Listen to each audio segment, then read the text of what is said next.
Oh, I think it's live. Oh god. Alright. Mustache says he can art and will totally not cheat and copy paste images. Terrible. Just the absolute worst. So, on that note of air quotes doing heavy lifting here, competitive art. I don't know if y'all have ever watched Magic the Noah. He makes very silly, I guess PowerPoint, not really PowerPoint games, but he'll use Google Slides and just run some nonsensical games. And a couple years ago, I guess at this point, maybe not that far back, me and a couple of my buddies, and Glee included, we tried something similar. And of course I did it in PowerPoint, but it involved a lot of them sketching in either Paint or PowerPoint, what they wanted, like items they wanted to make and stuff like that. And Glee's run a couple versions of her own, and it's really fun. It's very silly and very stupid, but it's pretty fun. So anyway, like you like to paint in PowerPoint? Hey man, it's where all my stick figures come from. Let's see, you'll be dropping, you really need to drop off, but want to come by and like the live stream. Yeah, you were just in another live stream, you and me both. Peter's little final countdown for the Kickstarter. Oh man, let's see, Blaze is here, and he's staying awake. Hey, it's not like super late for you yet, so you should be wide awake. So, I did some offline work, as you can see, but let me actually hop over to here. So if y'all remember, this is what we did last week. We were just kind of making rooms, putting some ideas together, and then I went and, or well, no, I'm a liar. Last week we were actually working on the map in Dungeon Draft. It's not late, but I did not have enough sleep. I believe it. I believe it. Also, hello, Twice Dead. I think I forgot to say hello. So that's right. Last week, I spent the whole stream putting moss everywhere. That's right. Very productive. I added a skeleton since then. And it even has like kind of an animal head. So that's neat. Merchant shelves. Yeah, that's when we discovered merchant shelves and bookshelves. So keyword search shelf. So kind of ignore the floor color in here. I can't decide which route I want to go. But I did kind of want to get y'all's opinion on something before we move on to the next stuff. I can't decide if I want to, and it's not a time thing. I mean, granted, it takes more time, but I can't decide if it looks better with all the foliage stuff and like pebbles everywhere. I mean, does that just clutter up a room too much, or would it be better to just leave it empty like these rooms are, and then just say, yeah, there's vines and overgrowth everywhere? Or do I actually want to say, I feel like when you start putting it all in, it just gets messy. But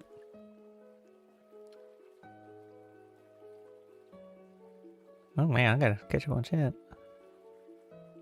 Was there other stuff that happened? No, I just did I worked on the map offline because I felt like it was pretty boring and didn't want to take, a month to make a map by only doing it on stream. This place with the monks, yeah, I guess you could say they're monks. You ignore colors. That's right. All things need colorblind. Well, yeah. Wouldn't hurt. Messy maps are a headache. That's kind of where I'm getting.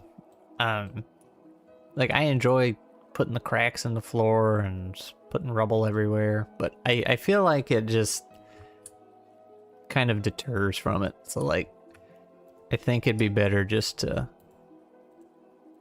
instead of all this ivy everywhere, I think I deleted the floor. Yep. Just players walk in there and say, yep, there's just ivy growing over everything, coming out of the floor and everything else. Because I will say, this crack texture right here, which that's a sentence, I have put those, I've used those several times, or multiple times, maybe not several. And every time I've used it, a player's been like, can I see through the floor? It's like, no, It's just detail, like they're trying to get down to another floor or something. So. Added vines can be distracting. Cracks and pebbles aren't bad. Yeah, or pebbles. Yeah. The vines are probably gonna go. Maybe just a thing like this here and there. I don't know. It'll probably go. I was having fun putting it down, and I was like, yeah. But see, like the moss out here serves a purpose, whereas the ivy doesn't. Now. If there was, where's a good spot to do this? If there was a room farther up that had some kind of ivy monster, then I would start putting hints of ivy around. So, yeah, I'll probably take it all out. I'll leave the mushrooms in the toilet though. Those gotta stay, and I'll leave a little rubble here and there. But for the most part, that's we'll get rid of it. So anyway, this is what I did end up making. You come in, and this is the big sanctuary that the big rock monster is going to be hiding in, or sealed away. He's not really hiding. So you can kind of see the aftermath of what he was doing. Down south is the library.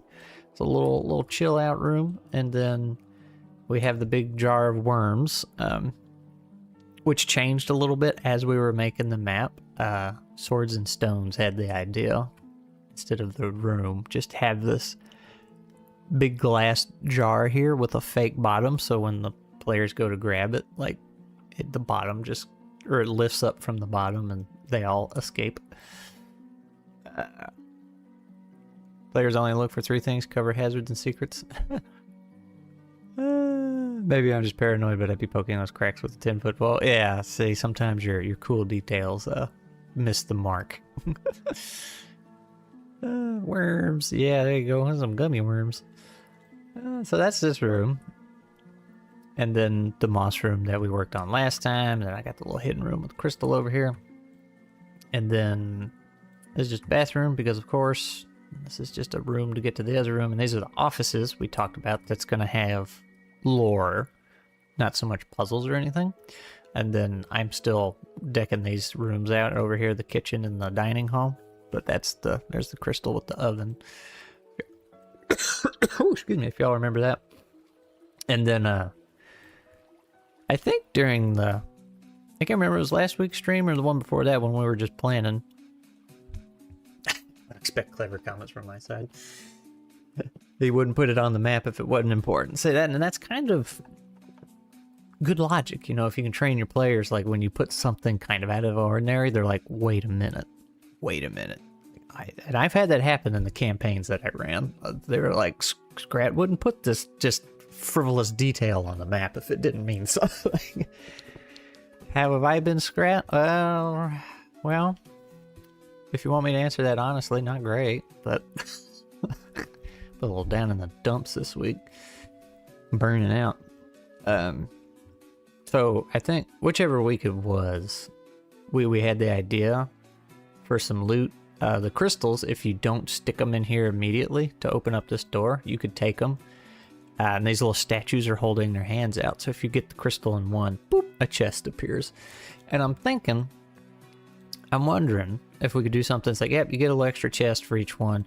If the players make the decision to come here, if they put all 3 crystals in at the same time, that fills this water up and gives them a 4th crystal that this only needs 3. So the 4th crystal, if they put it in instead of one of the other 3, like it does some extra damage to the boss or something, like it just shoots a laser right through the door and hits him or something. It's kind of what I'm leaning towards. I don't know how intuitive that is, because if they're like, oh, we have 4 crystals, but 3 slots in the machine, then they're going to be sitting there for an hour trying to figure out which crystal they don't need to use. It's like, well, no, 3 of them are technically the same and 1 special. Take a break. Scratch suffering from psychic wounds. Pretty much. You need more nuts to recharge. Yeah.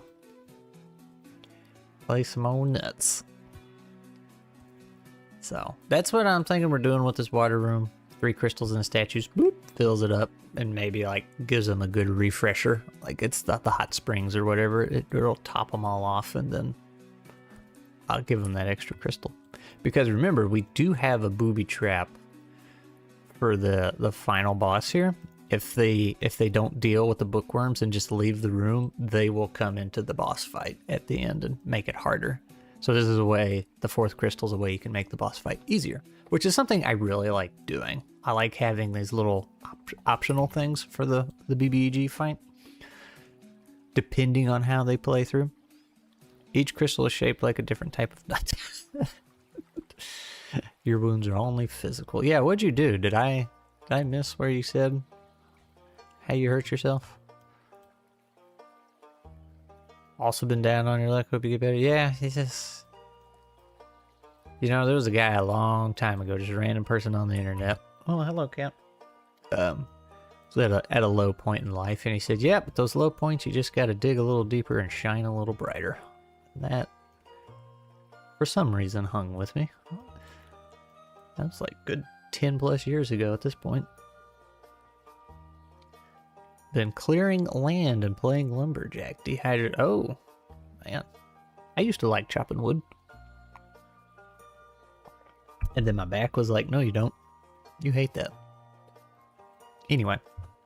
So alright, I got the feedback there. We're going to get rid of the plants. So I got to draw some monsters. See, I didn't really have anything planned today. I was like, I'm just hanging out, chilling out. Let's doodle some monsters. So we need bookworms.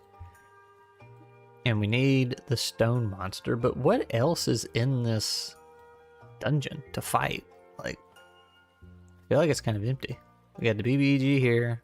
We were going to have a skeleton here, right? That was going to have attacked them. I guess I could look at the notes. That's the bathhouse. This is the moss room. Plant. Oh, that's right. Plant that is choking the moss. I completely forgot that. Or a skeleton. Okay. So we could have some kind of moss clump come together, or the moss takes over the skeleton. Oh, Walt. It's terrible mustache. That's terrible. Puzzle with a ghost in the library. Well, no, I don't think so. I thought the library was just the bookworms. We do have the big oven to fight. That's right. That's what I'm forgetting. Library. Bunch of bookworms. Might form a giant worm. Paper dragons, monsters, book monsters. Yeah, but we went with the bookworms. Okay, so I'm a little bit of a liar here. So we have bookworms, which is skippable, only to bite you later. Either a plant or a plant-controlled skeleton, or both. The BBG, and then the oven. So that's 3 fights, right? One, can I count? 1, 2, 3. That's 4 fights. I'm sorry. I can't count. And then some puzzles. All right. So I think we're good. Yeah. Oh, that's a stuck to wall. What's a peanut? That's a good and unfortunate point. All right. So if anybody was against AI image generation, you might change your stance today after seeing me draw some shenanigans here. Let's see. What is a worm color? I'm kind of leaning towards more orangey, so it doesn't, because pink is gross. And I'm worried it's going to look like something else as I draw it. That's a worm, right? Sure. That's not a bad worm color. All fights are skippable if you run away. Not if the door's locked. So should he have like... Let me turn this off real quick. Should he have the big round circular mouth?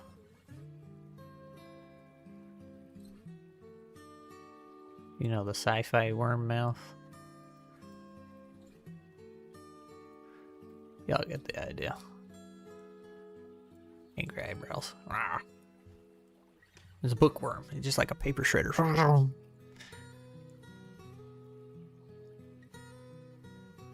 And smiling eyes, and it is worm. Flesh color, gray. That's what she said. Gray worm, very Game of Thrones. A gray worm. We got grays.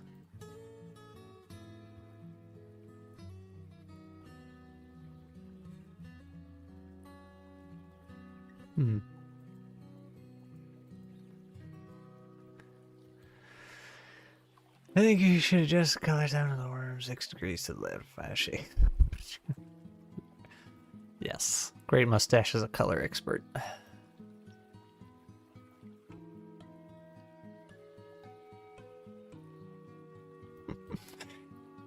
Yeah, worm. Worm. Worm. You got worm and worm. Alright. Let's do this.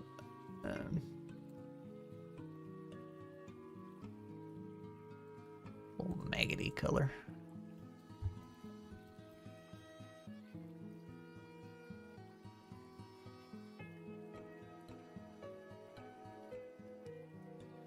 Nobody's going to take this adventure seriously. Oh, it didn't fill it up. I may have to draw them. You know what?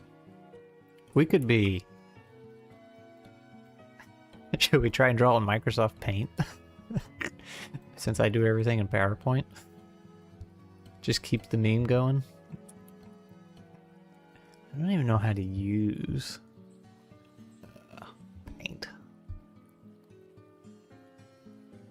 Which would be funnier, Excalidraw or Paint?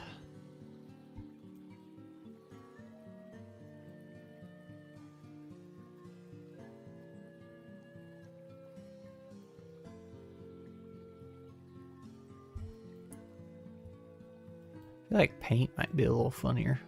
And Excalidraw will probably look better. We're supposed to take your adventure seriously? Well, no. Who takes it? I've never seen a serious tabletop game. Like, it always devolves into jokes. I'm gonna try Paint. Let's see. I might get 2 seconds into it and realize I don't want to do it. I gotta add it on here though. Let's see. Window capture. MS Paint. Microsoft Paint. Oh no, it's entirely... Well, that ain't working. We might be doing Excalidraw, if that's how it works. That's interesting.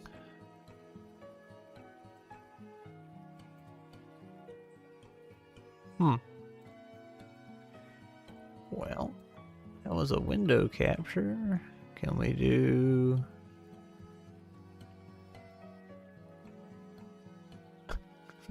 This is... Microsoft Paint count as a game capture? Capture specific window. Paint. That didn't work at all. Alright. I guess we're doing it in Excalidraw. Why not? That's why I wanted my game more grimdark. Should be taken seriously most of the time. The deaths might be funny. Yeah, I mean... I'm sure there's serious players out there, but I have yet to meet them. What should the inside of his mouth be? Raw. Well, this is already starting to look like something it shouldn't. We're just gonna fix that real quick. Nah, that looks like a big nose. Had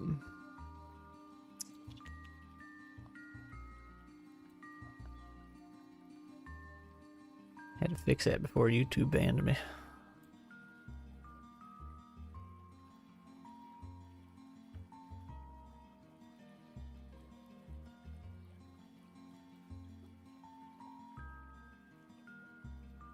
Well, that was opposite of what I wanted.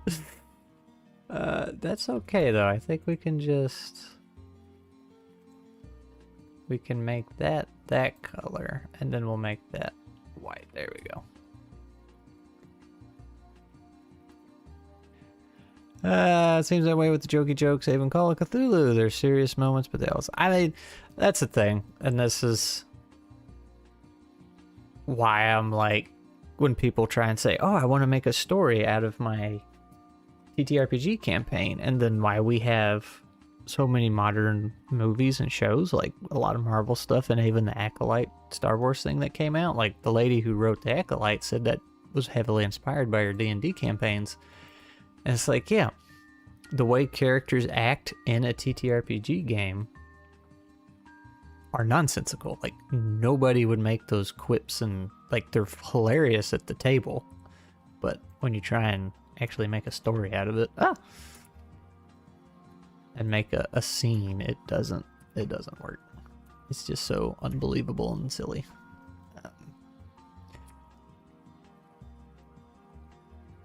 Angry worm. Yeah. Got to have lighthearted moments, sure, but surviving and dead trying to drain all your blood should be, yeah. And to be fair, like the first campaign I ran, we had some pretty heart-wrenching moments, but it was still a lot of goofiness, which I would consider as the right way to go about it, because you're having a good time, right? It's a game. You're supposed to be having fun. Does that look like teeth at all? I don't know what to do for his eyeballs. Should we do like...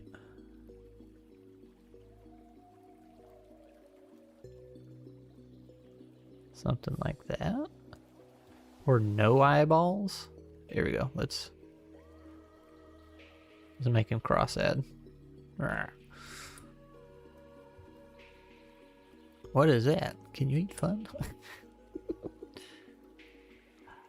I don't feel like his mouth is big enough.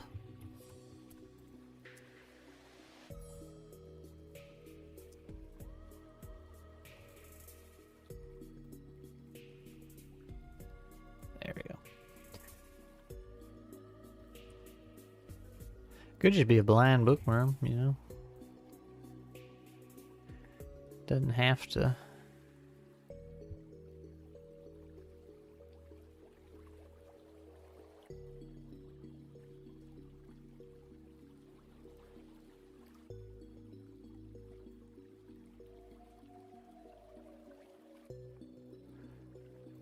Doesn't have to have eyeballs.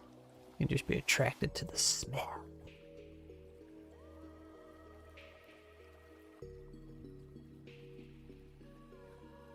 The scent of paper and flesh. Tell us what fun is. I'll tell you what fun is and what it isn't. Not really.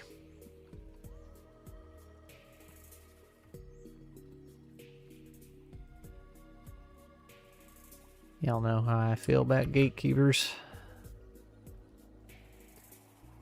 What if I do... That's gonna be too anime looking.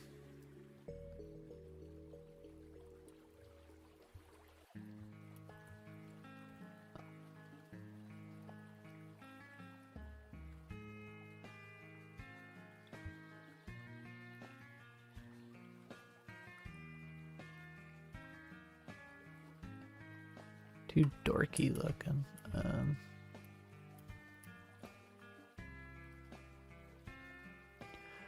Just drawing eyeballs, man.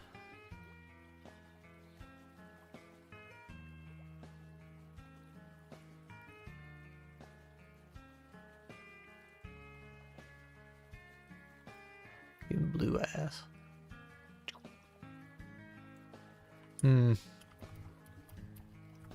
I think we'll just keep it simple. Ooh, too big.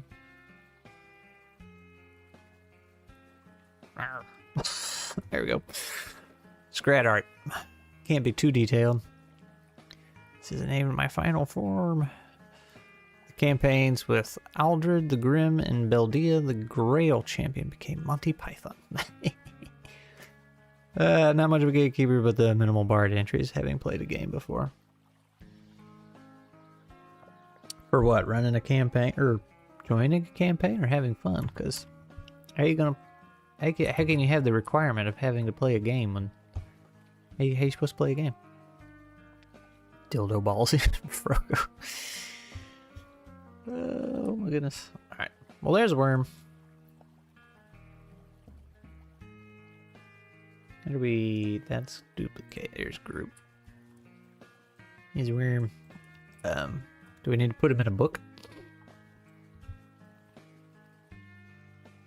You know, huh? Can we just like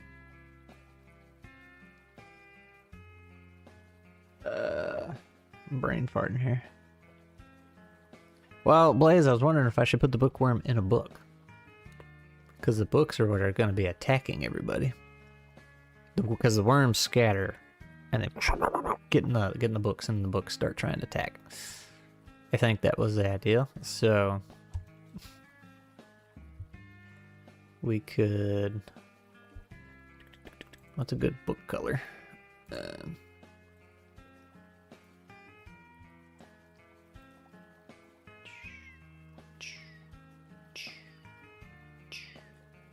Look at that.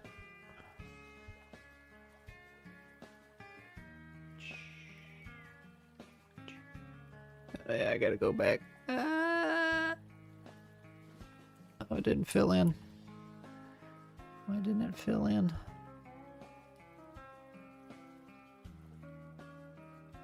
There, that filled in.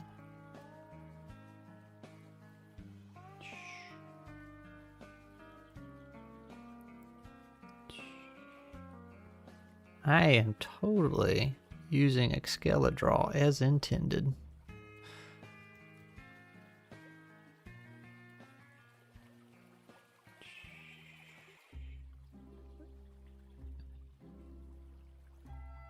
There we go. Oh, now I think I just messed up the top. If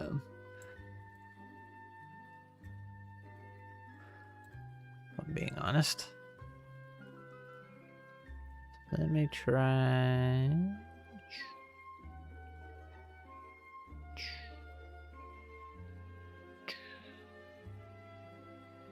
I messed it up again. No. I can't. I have to do it that way. I can't, the shape I was trying to make, you can't do that in one continuous line, so. That's okay.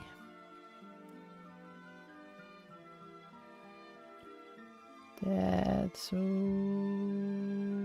okay. Oh, I can't follow the line. There we go. Look there. Alright, and then we'll just have like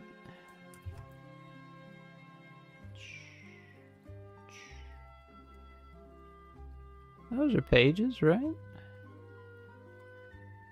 Kind of come out a little bit.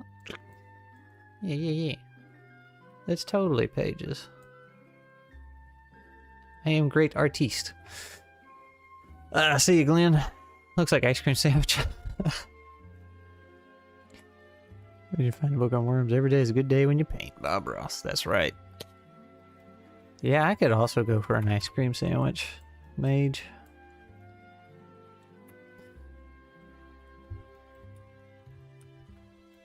I love ice cream sandwiches.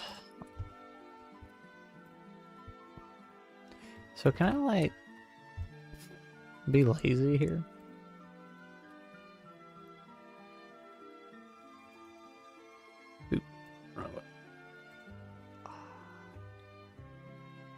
I can't crop. Add, send, bring to front. And there's not like just an erase to, oh, that erases the whole thing. Dang it. Yeah. Well, shucks. Maybe we could.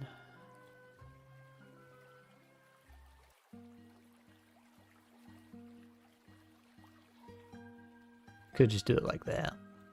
Or I could just redraw them. That's fine. Should have copied the book first. Sandwiches are potions. And one of them is an ice cream sandwich, I'm pretty sure. Pretty sure. Pretty sure. Wow. Oh, kind of messed that up. It's coming out of this book like Alien.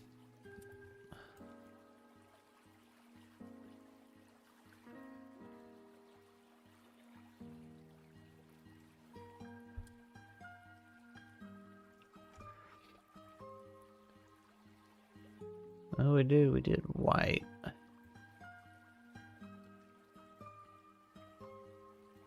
Now it just looks like Among Us. Man, I can't get any thinner. I'm drawing these too small.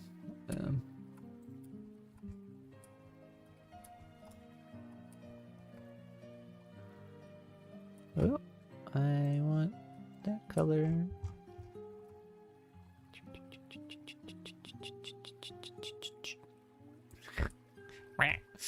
That looks terrible.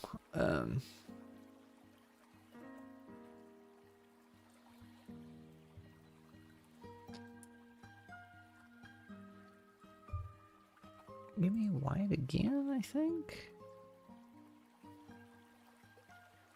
This look like the pages.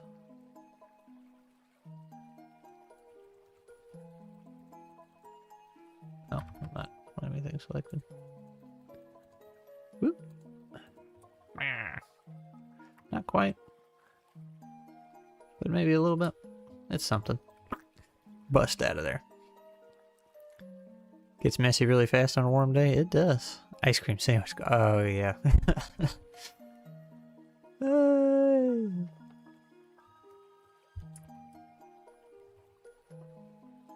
So, question.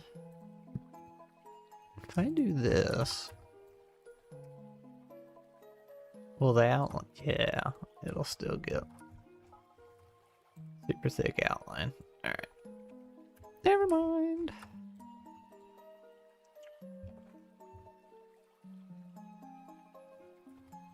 Bookworm. So stupid.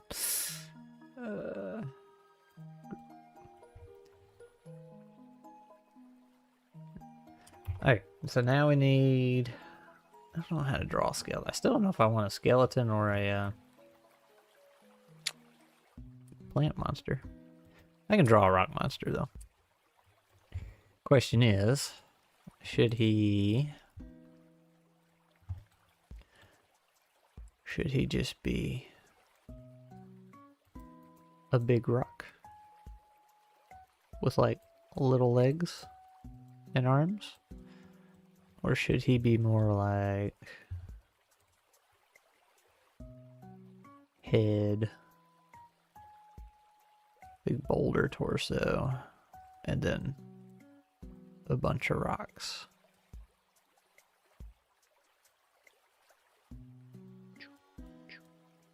Something like that.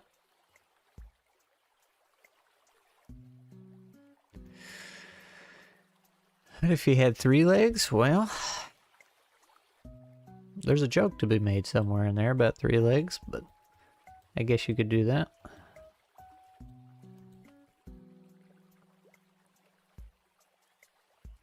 What else?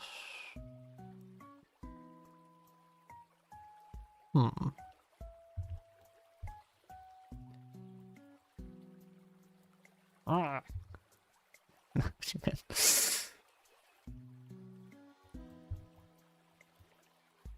Oh man. Maybe something like that. I think the torso though will be more like pieces of rocks instead of one giant one. Maybe? Now I'm thinking about that might be kind of silly. Or just something like that. Somewhere in between mini and one. A half moss golem.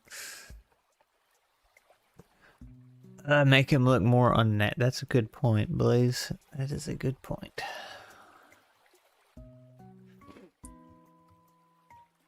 Put 2 heads on him. He ended up with a unibrow.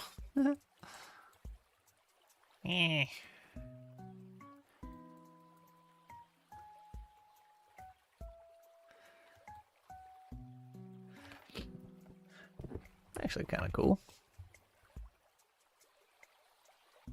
Pinecone? Could also work.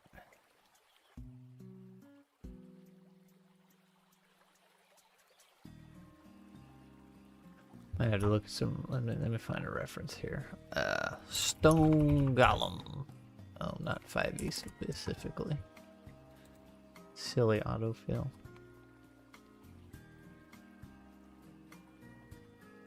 Well, that one's kind of fun. I can't get that level of detail though. See, this is more. This picture's more what I'm thinking. Since he's got the Whisper Stone in the center of him, this is what I was really wanting to do. You have something in there kind of glowing. I like this guy. He's got like... There's his head. But then he has these huge shoulders. And this little bitty... And just these big old gorilla arms.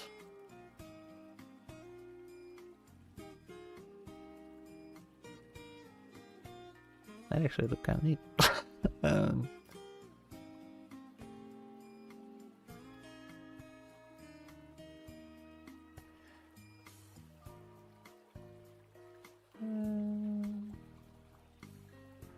Yeah, something like that, and then little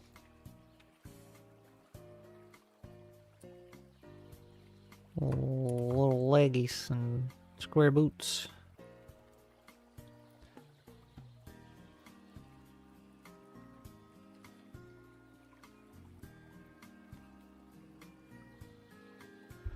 I'm like, yep.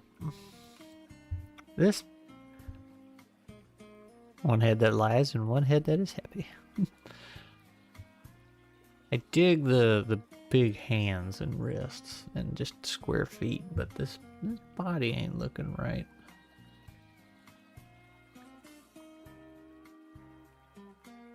I'm putting way too much effort into this. This was supposed to be easy.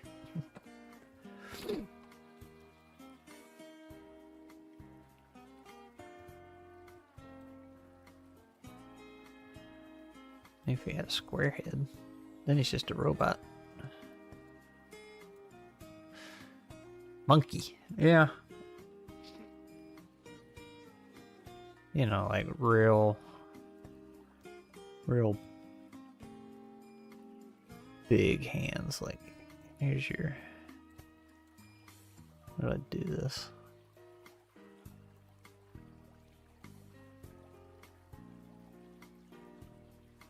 Trying to remember how thumbs work.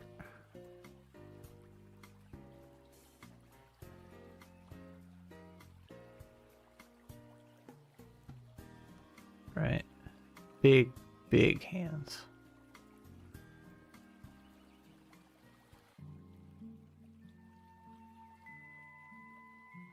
That should have gone way farther back. Yeah, big old gauntlet. Like that. And then kind of this little arm coming out of it. You get the idea. Do you decide on the reactions these creatures will have to the party beforehand, or do you use a reaction table or what? None of that. I mean, generally one-shots, the ones I run, at least, everything just wants to kill you. You're usually invading their space. Like the Grimwood City one I did recently. A couple times, actually. You're investigating something that a group has done. Like this, the Winter Court has frozen over a building, so you're technically they're invading, but then you're invading their progress, so they're hostile towards you automatically. The Egyptian one-shot I want to do, it's a lot of traps, and then depending on how you perform the puzzles, that determines whether things are peaceful or aggressive towards you.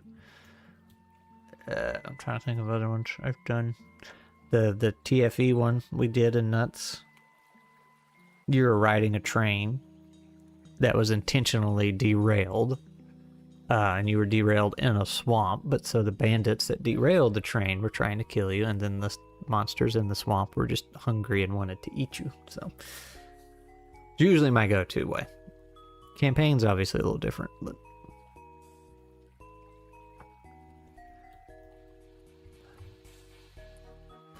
that is such a weird looking thumb. It should have been way bigger. Way bigger.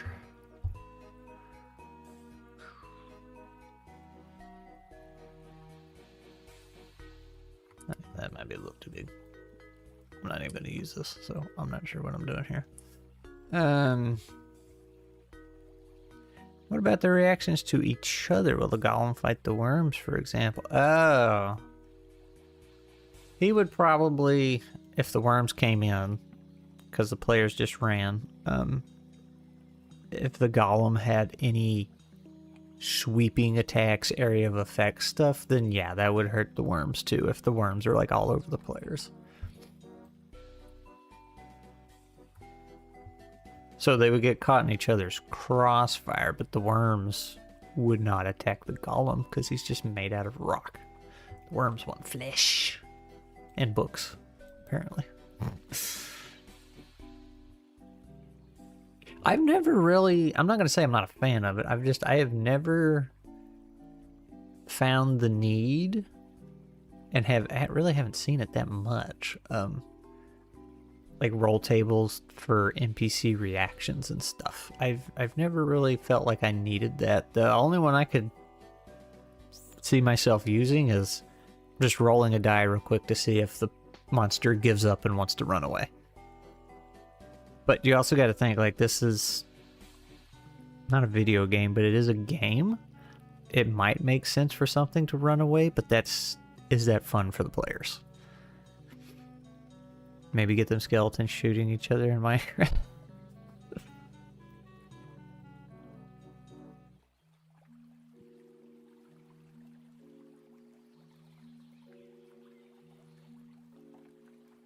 Well, let's...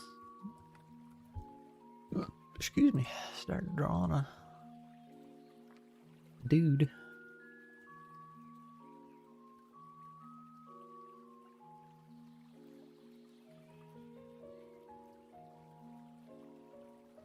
Oh, it didn't.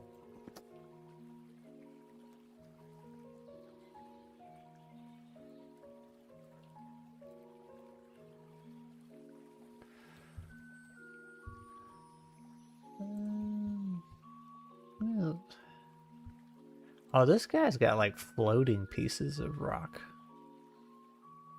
That would look better, I think. Since he's magic. The Whisper Stone's holding him together. I like that idea. So we can... And matter of fact, isn't that how the Storm Atronachs are in Skyrim and the rest of the Elder Scrolls games? Storm Atronach. Yeah. Yeah. They're just kind of like held together by lightning bolts, which is pretty cool. The Atronachs don't get enough attention in Elder Scrolls, I feel like. They're super cool.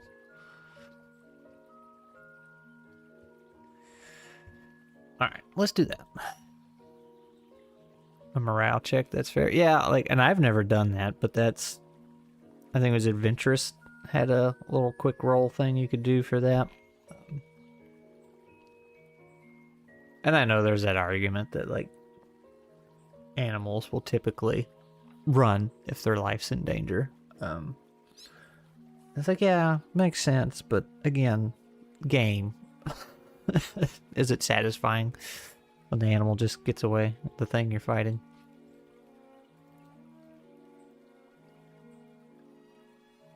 Alright, How do I...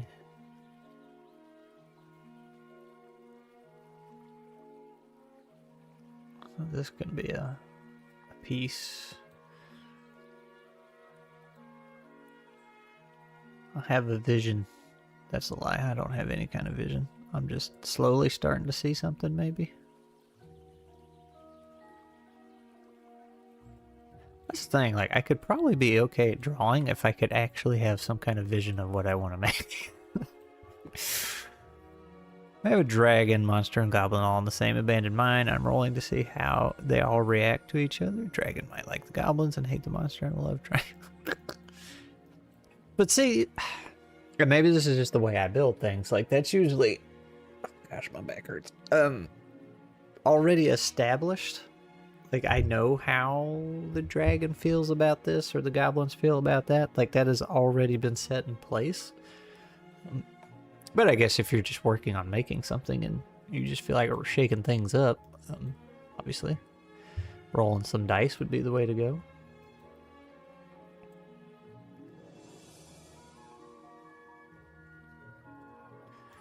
Alright, and then this can be our little whisper stone thing.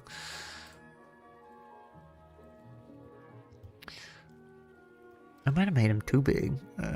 Now the question is he floating or does he actually have feet? I'll say he actually has feet. And then we can like draw some little stones around him or something. We'll do that later. Oh yeah. So as far as things interacting with one another, I think the best example I've seen of that in a video game was Sons of the Forest. Like, the way... The game had a lot of flaws, but it was actually still pretty fun. But the way things interacted in the world was really good. Like, if I had food laying out, raccoons and birds would, you know, swoop down and get it.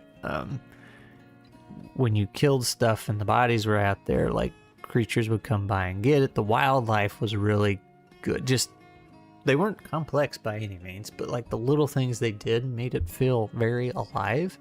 And then even the cannibal people, like, if you just watched them, the way they acted was very interesting. Like the way they would haul off their wounded and take care of them and everything was very interesting. Cute scratch drawings. Yeah, not scary at all. I think we'll just have like a big gauntlet down here.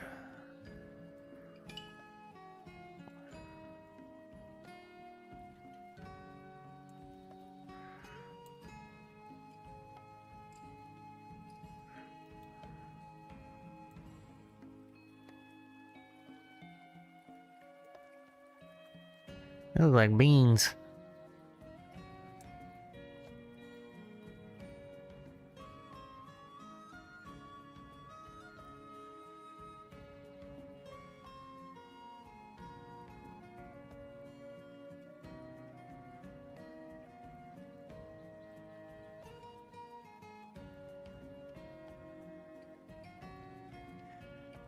The power of friendship will burn away the bad moss. Roll to make friends, not enemies.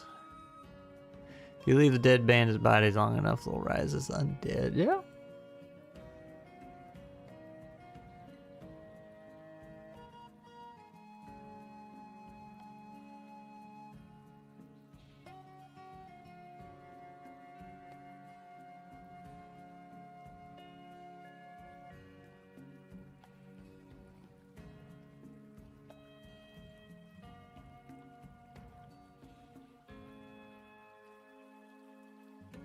See, I don't need to hire no artist. Look at this. I'm professional.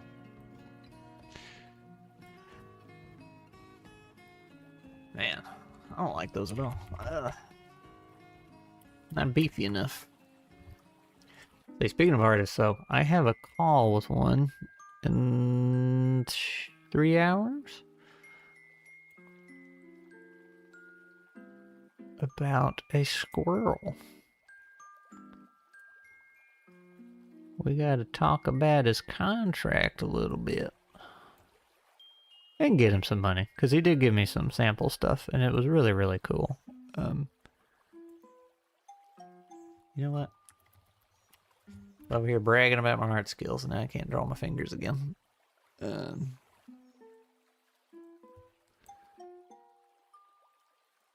that's not what I wanted, but I guess we could do that. Do we have a mirror tool? We don't. Dang it. Do we really not? No! Alright, well, I gotta draw them now.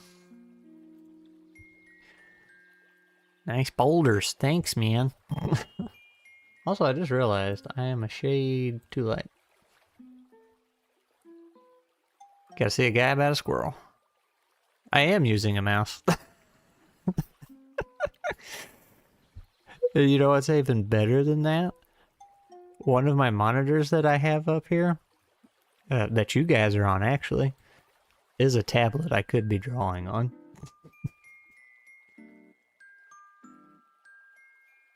But we won't tell anybody.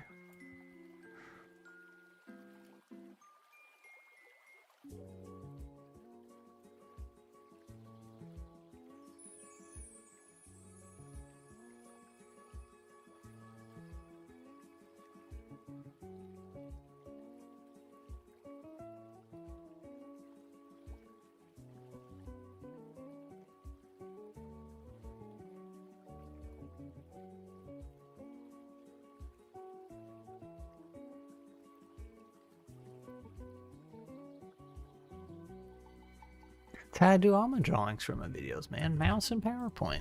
Even though I could be using a stylus on a tablet.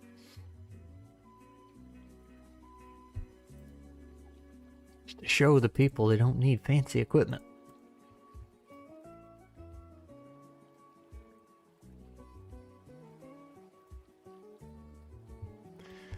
Let's scoot this guy in a little closer. You can select the left side and drag it to the right to make it mirror sometimes. Like stretching the... Oh, I see what you're saying. I wonder if that would have worked.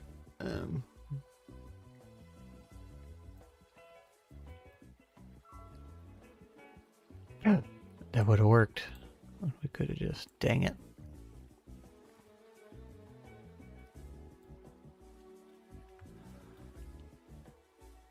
How about that? Alright. Mustache, big brain. I don't know, I kind of like him floating. Then I don't have to draw feet.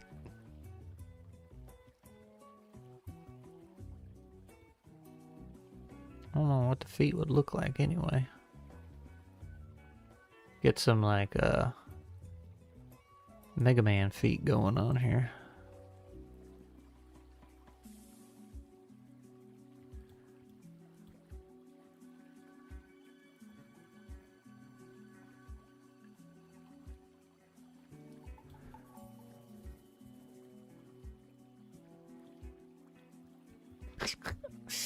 What a goofy looking dude. Well, there he is. I'm pretty sure I can't make things glow in Excalidraw, but you know what we might be able to do here? Squirrel draws. So I do have another one called like a Squirrel Works or something, and I was gonna do that. I thought I was gonna be able to do that, which was tutorials for the CAD software I used to use. It was gonna be to point them to my Udemy and everything to sell them actual professional courses. I thought I was gonna be able to do that, make training material, run a YouTube channel that is a Squirrel Plays, and also write books. I might have been a little overambitious. And then I was like, well, I can't do that. So I gave up on the... I did some tutorial stuff for Udemy, and it actually did pretty darn well. But I was like, that's not what I want to do. So... let's... I was like, let me just make my Squirrel Plays thing to promote writing and stuff. And I was like, I can make a video a week. I can barely get one done every 2 weeks.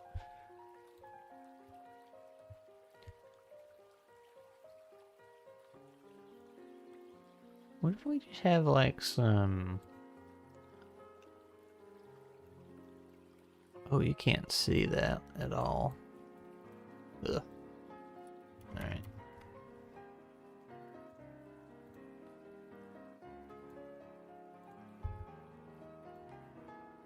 There we go. That looks pretty cool.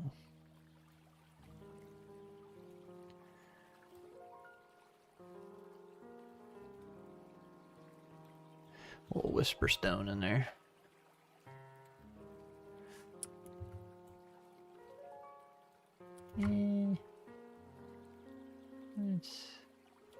Let's do that. A little whisper stone with some runes on it. Micro details. Yeah, we gotta get in there good. Well, there he is.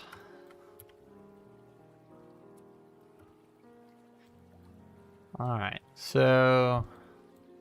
Oops. Just a random hand out here. Which, I don't know.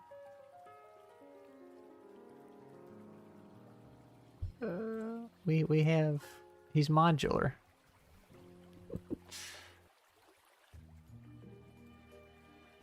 I think I'll go with that.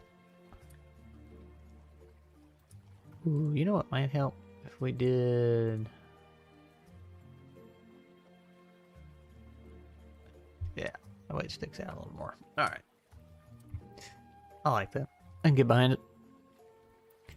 Alright. Bookworm. Bookworm. Oop.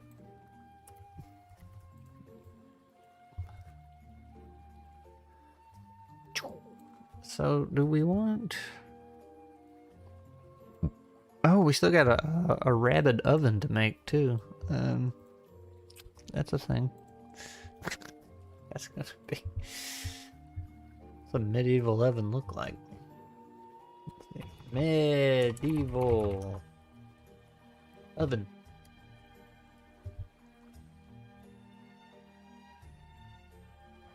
It looks like a smithy oven, which I guess is probably pretty similar, right? Stove would probably been a better word.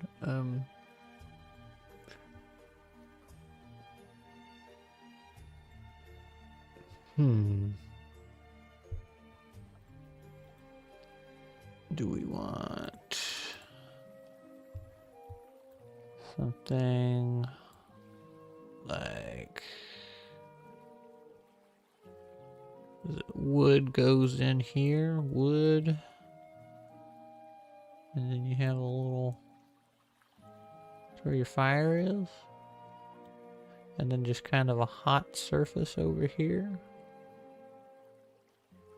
Looking at these other ones, use the image as a reference. Well, yeah, it's only the top though. That's my thing. Just trying to look at some other ones to see what the front might look like. But...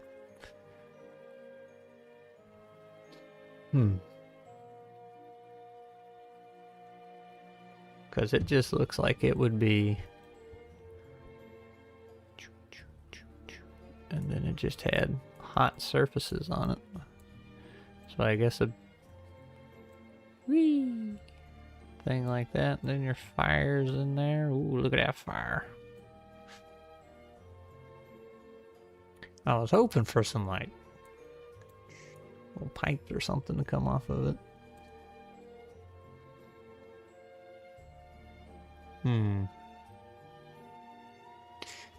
Because he was...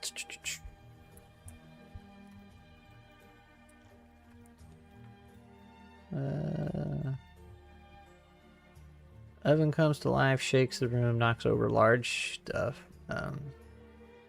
Man, I thought we had something about something that was reaching out of him. Like he could shoot coals at you. They were just holes to the fire and they cover if you are... Yeah. So...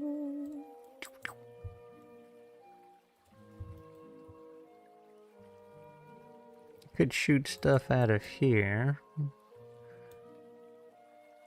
Hot coals. You can shoot fire up and like rain down. But can it move?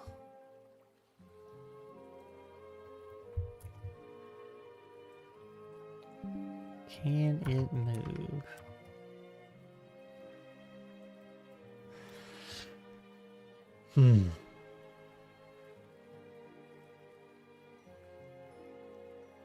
Just grows legs.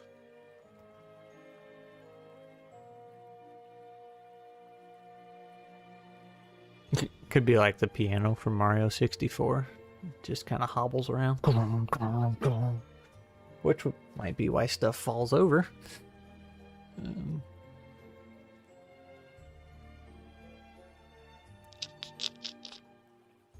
I don't know how to draw an angry of us.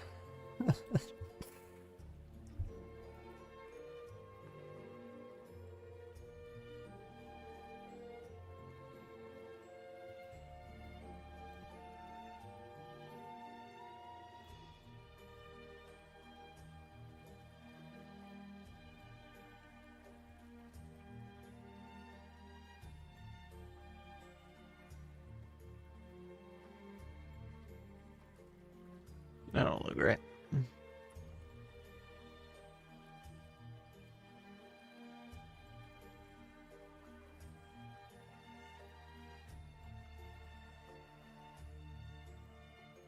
Little brick detail.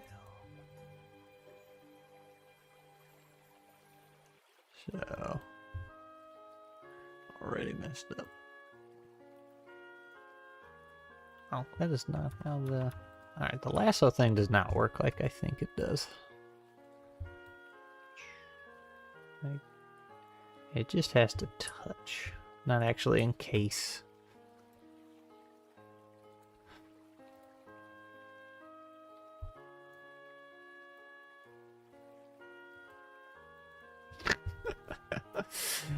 Oh, why not?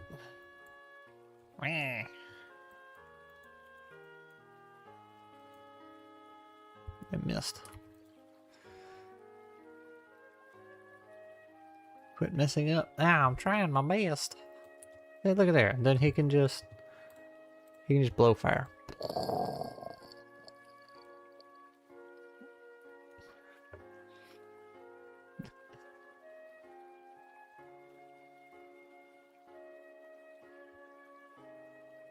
It's like a dragon. He breathes fire.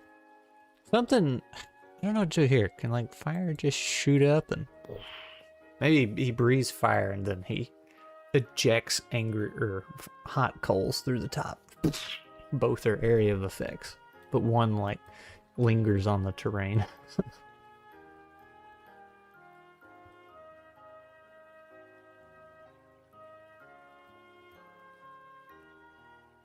Really, looking at other ovens here, they don't really have a whole lot going on with.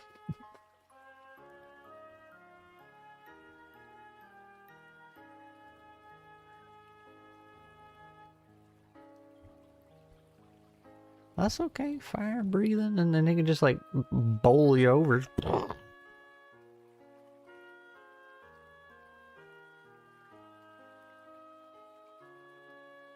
Yeah, quit making typos, mustache. Jeez. Blah, blah, blah. All right, so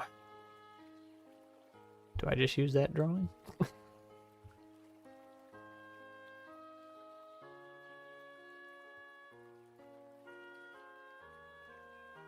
Can we do better eyes? Angry eyes. I didn't. I gave the same eyes. Alright, I guess we'll just keep those. He turns around and breathes fire to treat as a jet and goes sudden. Ooh. Dude, that would be... You need a miraculous save to get out of that one, or you just against the wall dead.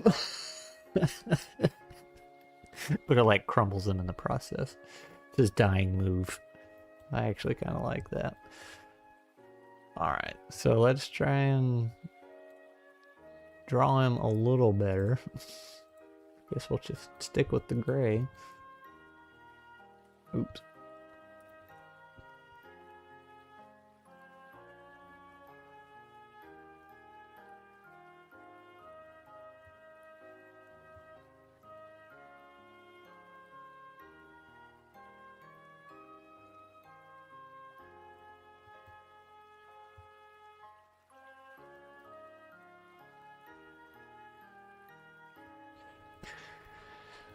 Alright, and then we want to do this. Just fill it in black.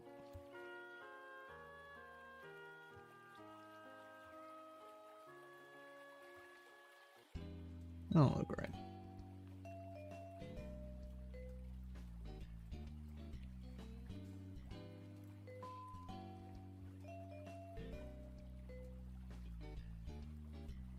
Oh, look right here.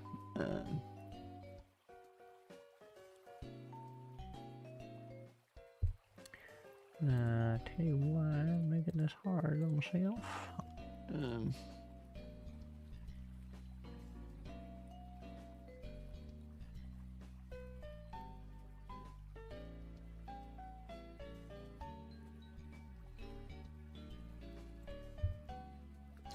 I am good artist.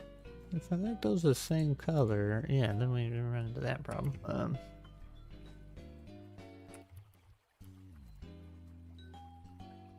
Savage Goose rant about teamwork. He is so wrong because 5e mechanics actively discouraged. I mean, it depends on what the team goal is. If the team goal is to make the GM's life miserable, then they work very well together.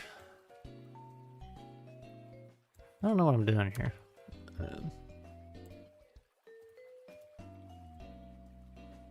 We got the opening, and then we want it to look like that, right?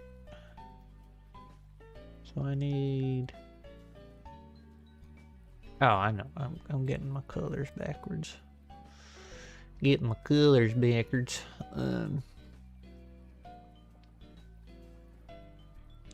Let's do that. Oh, I'm just drawing on the board for no reason. Except I can't.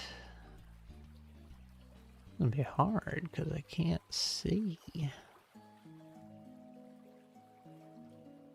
That actually don't look too bad. You know what I could do? So I could actually see my outline and then just change it later.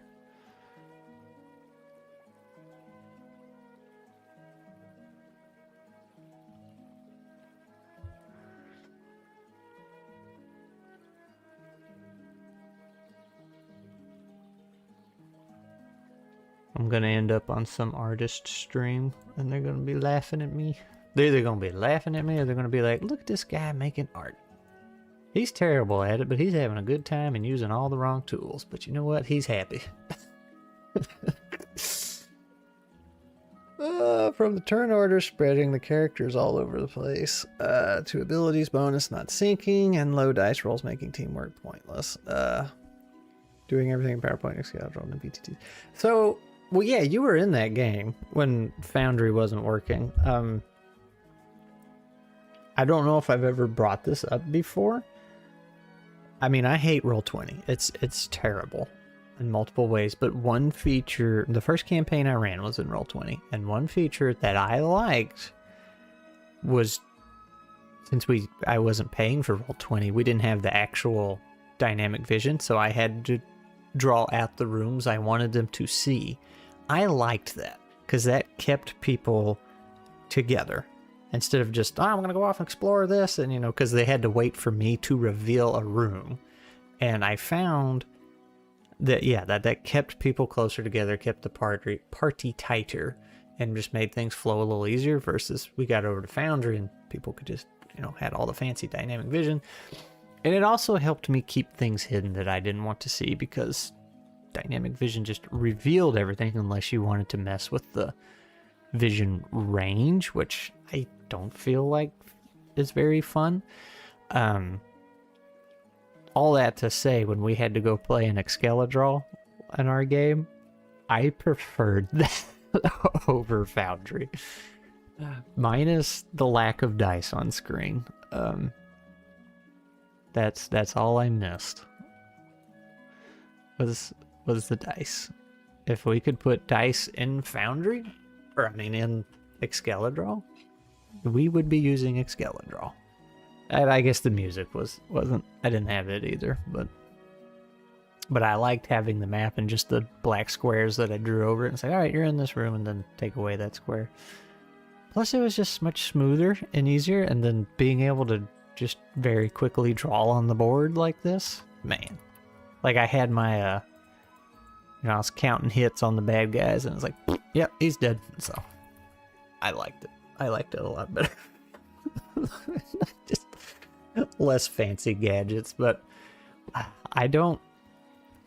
We talked about it. I don't want to pay for any kind of hosting, but if that's where Foundry's going and that's going to be my only alternative, I will probably ditch it for that. Was it Questline? That new VTT that's coming around that's just $5 a month? Because that one looks pretty sharp. I've done games where I have the players draw out the map as I describe the rooms. That could be fun. Both in person and online. I've heard of that. If I had found Excalidraw before I started my channel, I absolutely would have just been drawing everything. Kind of like Peter's done for his past few videos. I have absolutely just would have been here recording everything. It's like, all right, you know, we got this guy. That's how I would have done my videos. Like, you would have been seeing it. Or, you know, pre-drawn, like Peter has.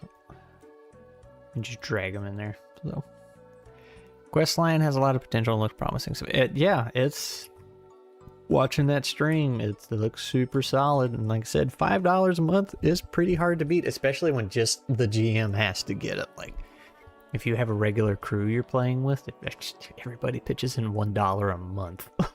Like, that's nothing. I do wish you had the option though to like do it yourself somehow. And that's, you know, this is, I don't have the tech knowledge. I don't understand why it's so hard to host something yourself. It's like, why can't people just connect to me? And I thought that's what Ingrok was doing, was just kind of making that easy. But apparently Ingrok is shouldering some of the load, and that's what changed lately to where I can't do it anymore. How do I want to do this?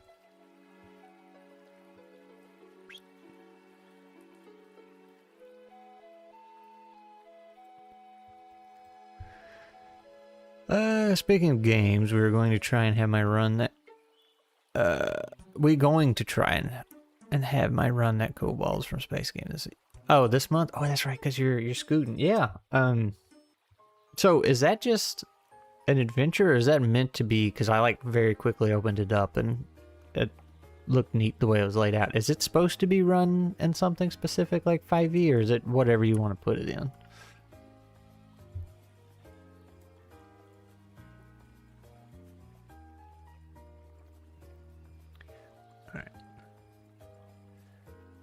I'm gonna be a master artist after this. It's gonna be so good. Lee will be so jealous.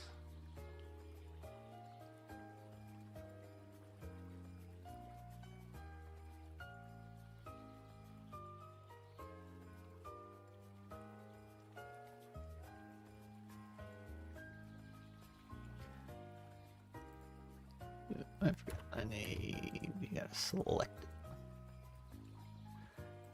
Hoo-ha! I mean, that looks pretty good, right? A little corner in there, maybe? Maybe some brickwork?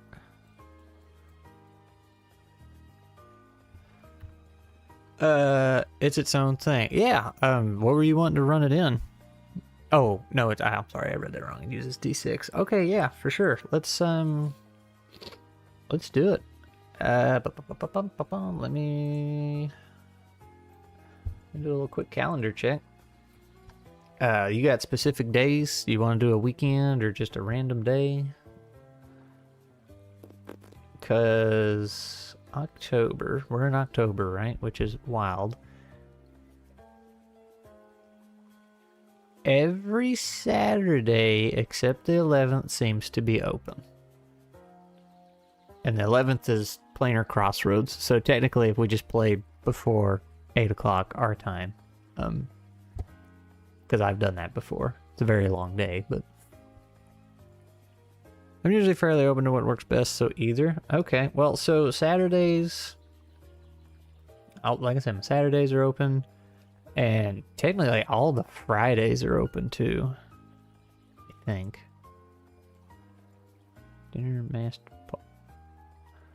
Apparently I have a masked pause test tomorrow with Dave.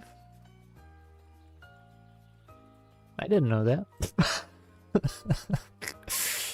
Okay. The next Friday's open. Next Friday's open. The Friday? Yeah, okay, so we can figure out after stream, but I'm pretty open next couple of weeks because things have been dying off. So October 11th I've got online teaching. Oh hey, perfect. 9 a.m. to noon. Oh, well, that's not what I'll be doing. Some, and then one at 4 p.m. that may or not, but open other than that. Can do Fridays easier. All right. Well, we will hammer that out. I'll play some kobolds in space. It'll be a fun, silly, good time. So that means, how many players do you want? What is your ideal player count?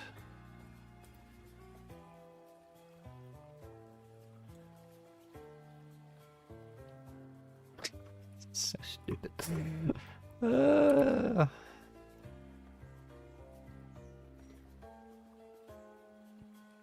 Do we want to put like little feet on him or anything? I mean, I guess these. Where's my reference pictures? Do these just sit directly on the ground?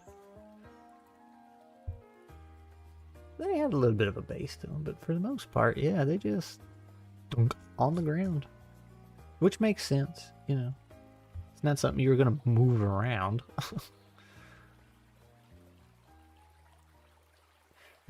That's funny.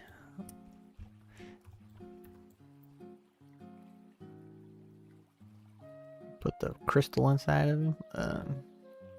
Group. How is he so much smaller than everybody else? I drew, like, the oven's like the biggest dude. Oh, that's weird. That just disappears. Like the biggest monster and I drew him the smallest. The worm's the smallest and I drew him almost the biggest.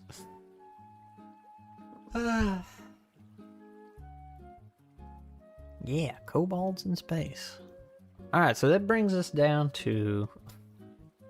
we gotta decide whether we want... This kind of lost its pixels. If we want to use the skeleton, or a plant that uses a skeleton. I feel like the plant would be more dangerous, but you already have the oven, which is pretty dangerous. This is gonna be a hard fight, especially if we do that thing where you can just squish you.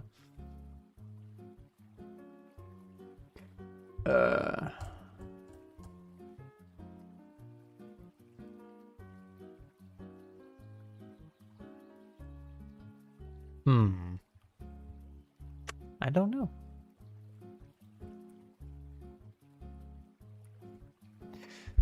I do not know.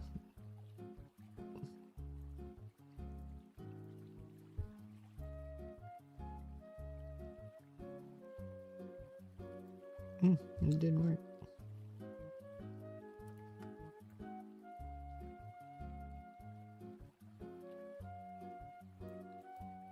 Moss.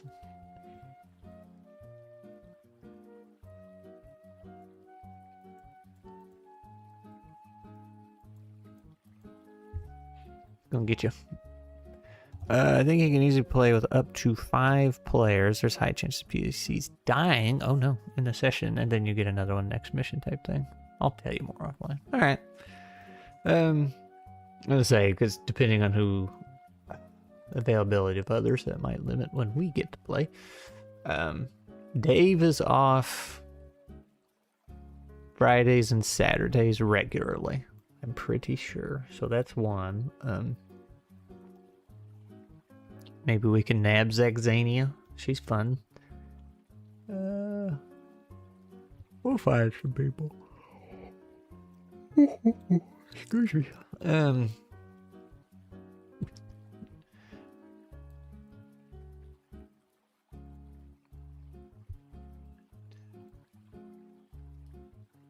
I can't draw skulls, but it's the moss on top of the skull, which was an animal skull, so we'll give it buck teeth. And we do the like nose thing. There you go. Controlling it. Perfect. What mechanics do you have to encourage teamwork? In what? In Moss and Stone? I mean, there's all the base vanilla EZD6 rules. As far as anything I've added, you could definitely synergize your class choices, make a well-rounded party, and then your individual picks on, oh gosh, what do you call those abilities? The predator abilities. You could definitely synergize those very well, which Blaze did when we were testing stuff. Like, what did he do? He beefed up his barbarian pretty big, which was really fun.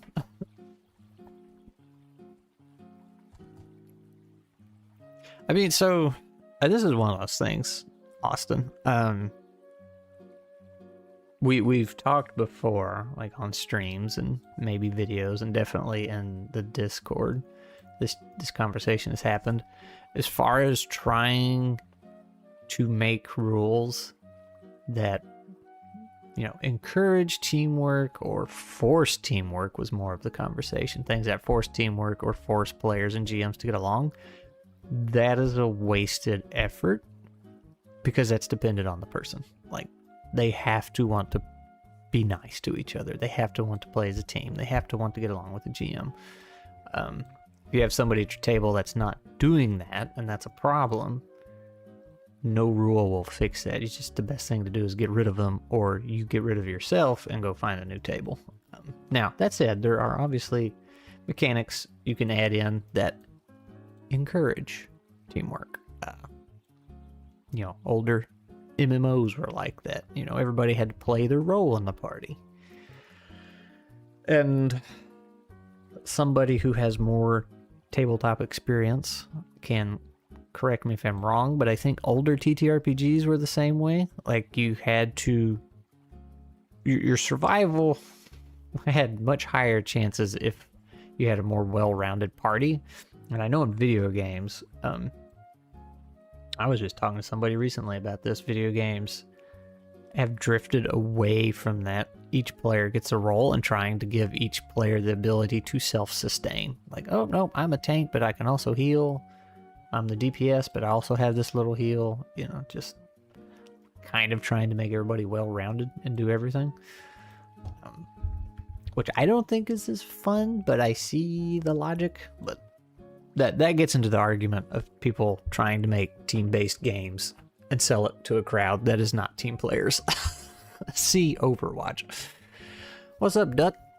Attack sync or attack latch on, so timing one attack after another makes the sum more than the original parts. Final Fantasy 11 did. Yeah, Final Fantasy 11 was great. Chain attacks, yeah. And the weapon skills, and then you could combo the weapon skills with your black mage, I think, right?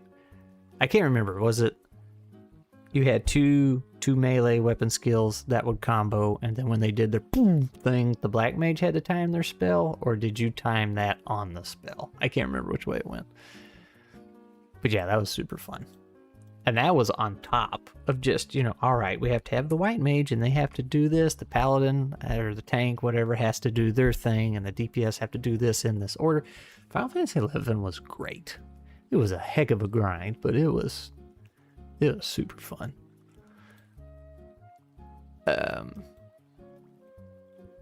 That said, I don't know how to do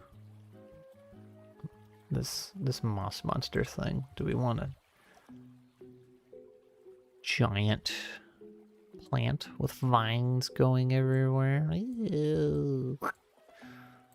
with some kind of bloom in the middle. That looks like an onion. What's the Wes Allen interview going to be about? So Duck, let me fill you in on the joke here. So I went to Gen Con this year and met up with a lot of YouTubers, some of which I had known and been talking with online, and then some that I had never talked to and never met. So I got to know everybody. And then we were all sitting around one day talking, and they're like, oh yeah, I interviewed so-and-so, and said, yeah, I was on this guy's channel, I was on this guy's channel, and I was on your channel. You know, everybody, it seemed like everybody had interviewed everybody. And I was like, wait a minute, not a single one of you interviewed me. And they were all like, well, I thought you were on so-and-so's channel. No. And they're like, well, didn't you get interviewed by this other one? I said, no. I said, not one single person has interviewed me. So it became a running joke that nobody wants to interview Scrat. And then Wes was running some kind of joke. He's like, oh yeah, no, I'll get to you one day. And, you know, kept promising to schedule it. And it's like, he is seriously going to do it, but he wanted to milk that joke for all it was worth. It's like, yeah, we'll get to you, Scrap. It's like, yeah, sure. All that to say, I don't know what it's going to be about, but he wasn't even in Gen Con, and he got in on the joke. So I was like, yeah, I ain't been on anybody's channel, man. What is this crap? But like, everybody knows me somehow, so I missed a step somewhere.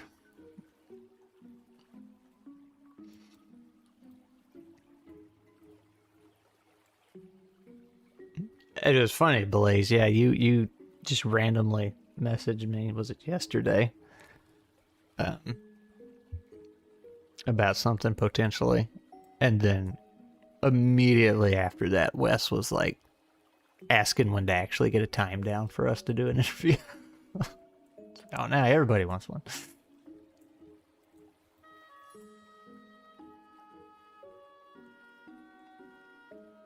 So, he probably forgot, but Elder Goblin Games had said he'd do one, unless he was just running with the joke too. And I know, Peter wants to do a video with me, I think on his channel, but that's going to be about the book I wrote, not really anything TTRPG stuff, because he read the book and he just wants to have a chat about it.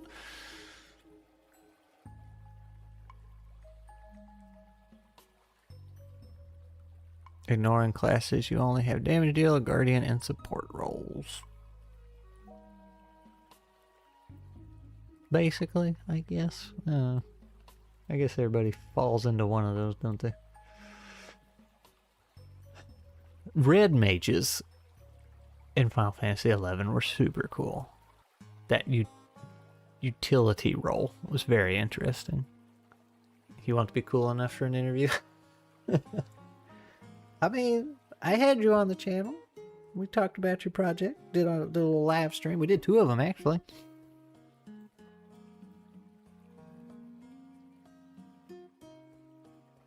I really don't know what to, like, do we give this guy legs?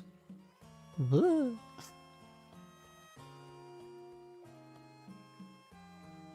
see, if it's a plant, where's my man? Where's my man? Where's my man? If he's a plant chilling in the corner, so like we have this no zone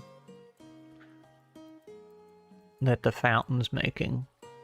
So where would the plant be? Would it be coming off this, or?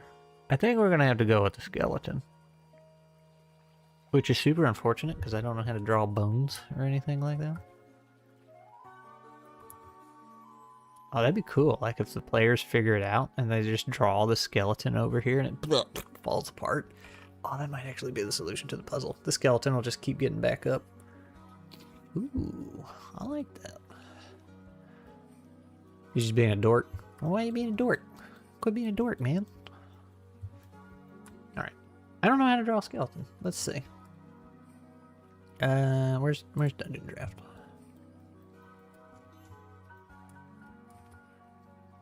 Grab that. Put that there. A little lopsided, but where am I gonna draw? Where am I gonna draw? I gotta get comfy here. Okay.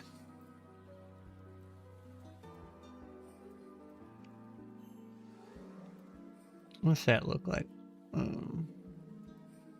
It's a very light gray. Do we have a very light bone kind of yellow? Maybe? Bones? Well, we'll see. We can always change it later.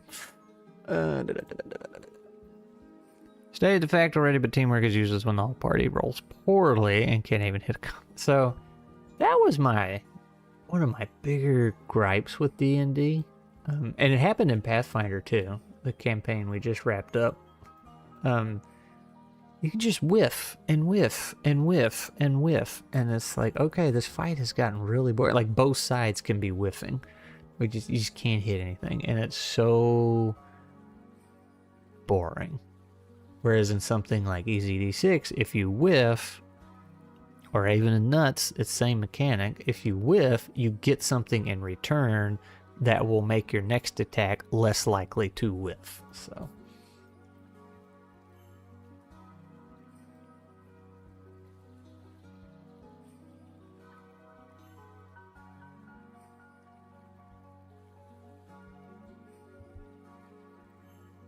but I mean, it's just so boring when you know, you're supposedly having this big fight and like, yeah, nobody's dealing any damage, and it's already slow because you have HP pools to whittle through.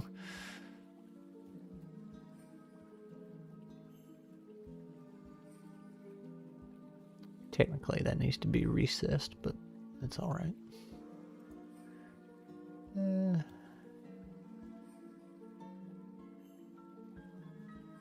Is this gonna look like a jaw, or is this just gonna look weird? This is gonna look like a neck. Alright, so let's do... Also, that's not the right yellow.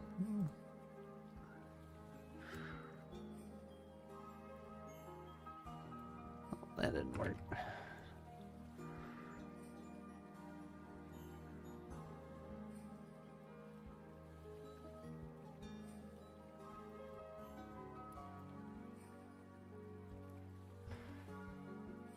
If you stack the attack power or lower the AC on a whiff, you're working together. Nice holiday. I don't know, man. 5 is a strange beast. And it's like, part of me wants to just say, okay, how do we... Because I like fixing things. It's like, how do we fix this? And then you realize, like, that's a waste of time. This whole thing is just broken. Trying to figure out where it goes wrong is such an interesting undertaking. It's like, where's the part everything snaps and collapses?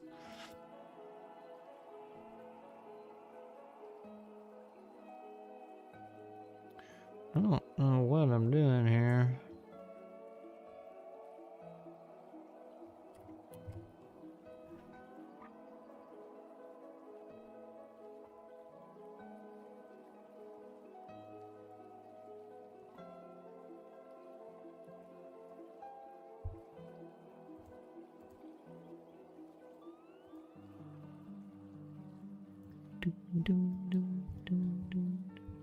I like this track. Put some rib bones on him. Some pig rib bones. Gotta get the point across.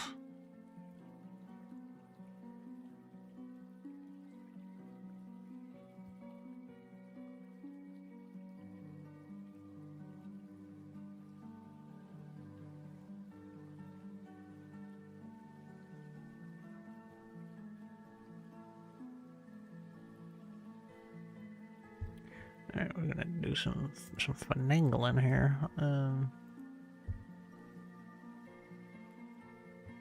I went the wrong way.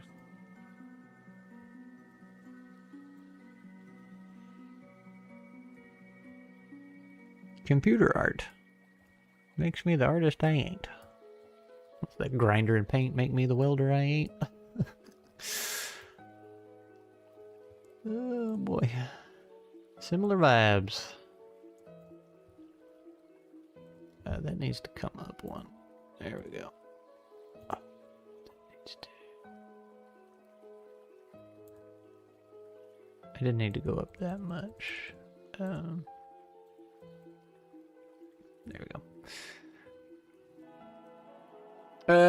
Scrat, you're a published author and a genuine inspiration for me. I really like the writing videos. How the hell do I outline? Oh my goodness. Well, thanks, man. How the hell do I outline a story? So, have you ever... You know what a pantser is? Word vomit out as much as you possible, then go back and clean it up, then build an outline, organize it. So, I hate to say it, but he's not wrong. I hate it when Austin's right. I don't outline. And I know there's a lot of people out there that will tell you, oh, you gotta outline, you gotta outline, you gotta outline. Once you actually get into it, and you know, get into air quotes here, the business, you will see the difference of approach. Like, pantsing, being a pantser, is when you write at the seat of your pants and you don't make an outline. You just like have a cool idea. Like a lot of times I have a final scene that I like, or I'll just have this cool idea. Scrat it, or that is true. I'll start this like this really cool scene, like this really cool final battle, or this really dramatic moment. Usually killing off the hero. And then I'm like, okay, and I have this cool scene in my head I've written down. Now, how do I convince an audience that this is a really momentous scene that just happened? It's really impactful and it's really cool. Like, so the whole book is just trying to explain that last scene, and I'm building it up, and I usually don't have any idea. I kind of forgot where I was going with this because I didn't have an outline. So, if you're working production, if you're writing production, that's when the outline people shine, because you just outline and then you boom, boom, boom, boom, you hit all your steps. The reason I don't like outlining, and a lot of other people don't like outlining, is because one, we're not good at it. Two, when you have an outline, if you're generally not the outlining type, and even if you are the outlining type, a big downfall of that is that it can suck a lot of life out of your story, because when you don't have the outline, you're just writing scenes and seeing where they go naturally. Your characters have room to breathe and all that good stuff. When you have an outline, you're trying to get to the next beat each time. You're just like, I have to go from A to B, I have to go from B to C, D to E, F to G, and all that. You have the whole vision, and you're like, I have to hit these points, and you're not giving... Well, you tend to not give your characters time to breathe and grow and what you can call make their own decisions. You have already written everything in stone. They're not getting there on their own. And I tried outlining several times. Like recently, I have just tried it to make sure, you know, if something doesn't work, I still try it every now and then. Like, it just does not work for me. And I've been talking to more people about that, and even an editor I've been talking to recently, and one I've been watching on YouTube. They both are like, yeah, you know, outlining's just kind of a relic of, not a relic of the past, but it's just something that's been misconstrued. And like I said, it's for production writing. So like, you're working at Disney, you know, and you're like, all right, we need a Star Wars show. Here's all the beats we got to hit. Boom, boom, boom, boom, boom. It can streamline the process. Making art in Excalidraw. You're a madman. Yeah, man. Check it out. We got the bookworm we talked about. Here he is coming out of a book. Like an alien. We got our stone golem with the whisper stone in him and the oven that comes to life. This was me trying to figure out moss on a skull or a living plant. That's what we're working on now. I was going to try paint, but I couldn't get it to show up in OBS for some reason. Writing is opposite of cooking. You can always take away, but can't add. That's true. You can always add and take things away. So if I suck at cooking, will I be a good writer? I don't think that's how it works. Oh. So I don't know if that answered your question. If you struggle to outline, then don't do it. Just go write scenes, and you'll probably remove a lot of scenes. I mean, shoot, the story that's in the editor's hands right now, we're doing the developmental editing side of it. How to say this that makes sense. We've been talking about what we're going to change. We are already completely removing one character, and that was after I had already removed another character by myself from this story. We are removing a couple deaths from the book that were very important and swapping them out for somebody else getting killed off. And it's all this still tells the same story. And this is one reason I like the editor I have. Like, Bashkin went through a lot of changes. Peter, you're here. You've read it. The character Dask, Fandol's buddy, when I originally wrote it, he did not exist. He was added purely for Fandol to, like, get some more dialogue and open up these other things to balance Fandol out. And if we do that video, I mean, we might get into that more. But, like, all that to say, Duck, you can write a ton of scenes, and then when you get to the production part, you know, when you start editing it and working with somebody, you're gonna take stuff out and add stuff in, but, like, I wouldn't worry about that outline. So, because this story's I'm on, it's getting gutted. I call it gutted, but, like, it's still gonna be the same story. So, like, I guess I'll give you some minor spoilers here. The main character gets put through the ringer in this one. And my approach was, I'm gonna kill all these people off, and that's going to take away from him. Like, that's how I'm going to hurt the main character more. But then when we were deciding and look at the story, it's like, no, if these people live, he loses more that way. It's still the same story, but, like, that part drastically changed. It'll make sense when it's all out there and you read it. But a good editor will help you tell the story you want to tell and not the story they want to sell. All right, rant over.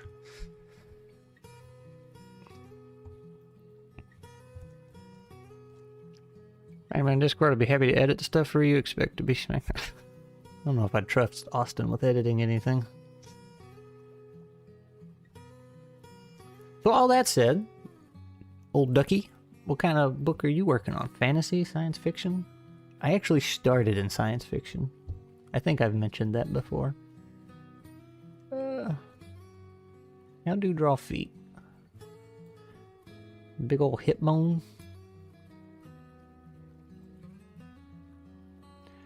Draw my undies. That looks alright.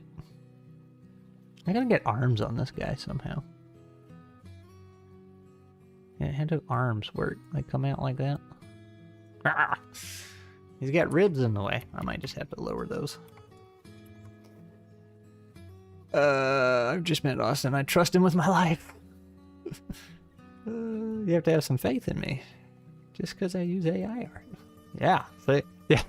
Peter, you had the little AI talk in your stream this morning, and I told people when they got here, if any of them were against generative AI images, they might be for it after they see me trying to draw today.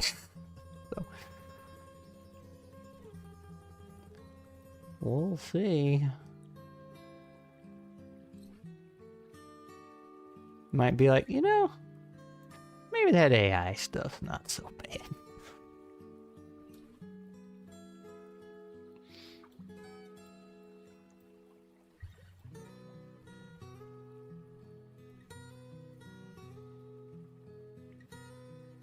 It just has charm to it, that's all.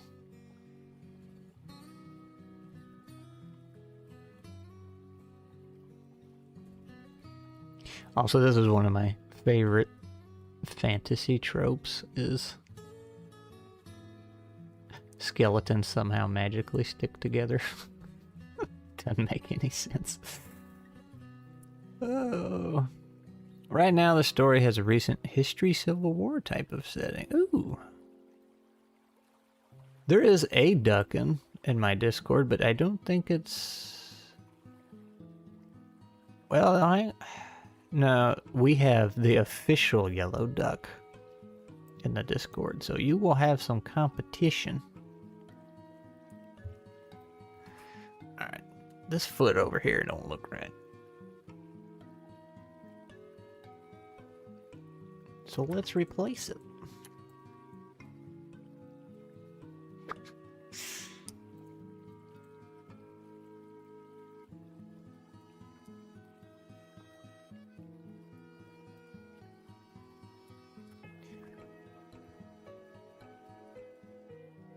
I don't think this is how spines work.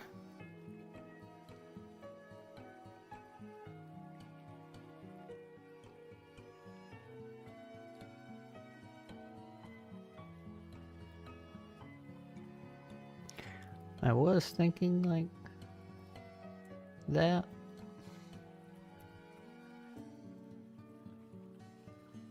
Maybe we'll do it like this.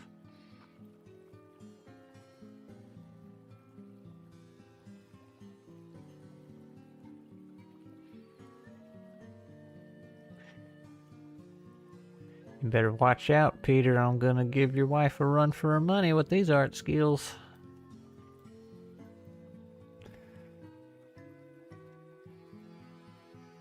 It's held together by moss. See, that might work. That might work. Got a lawnmower right here.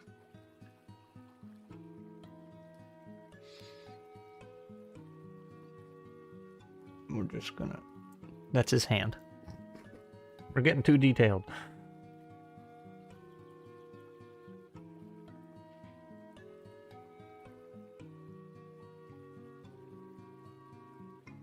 This is supposed to look silly.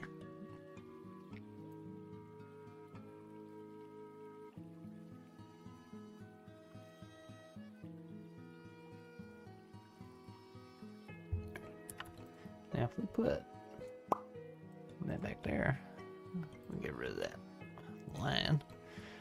Look there, I drew a skeleton. I'm so skilled and talented. I think that's all our bad guys. Oh boy. So here's the thing though. How do I get these guys out of here?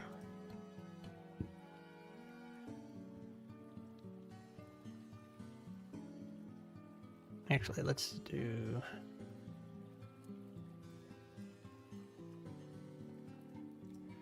I do that. Let's fire up in the whole PowerPoint.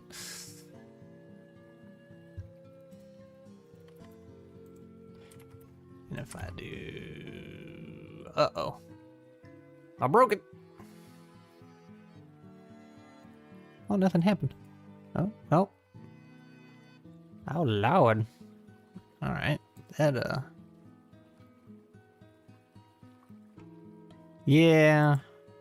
Mustache, that's apparently what I should have done. Because, I thought I had done this before. Man, that really worked this whole thing. Wow. It pasted into PowerPoint as a whole bunch of text. And it's just bogging it down. Wait, y'all. The music's still going. Assuming I don't crash everything, because I apparently pasted a novel into PowerPoint trying to copy those images. Alright.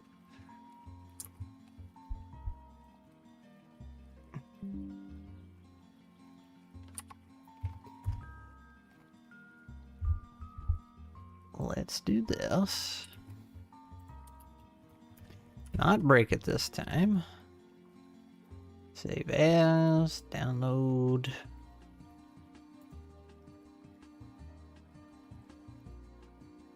Alright, I'm gonna do this on another screen so I can surprise y'all.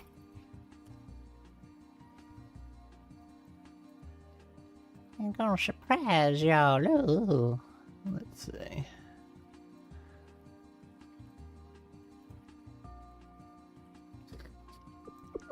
This is so stupid. There we go.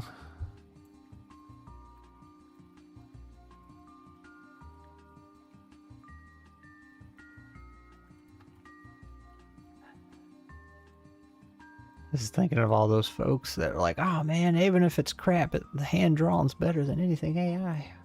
They haven't seen mine.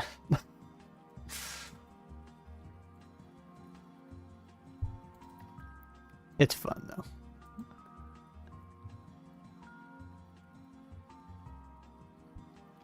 Actually, I want to make this guy big.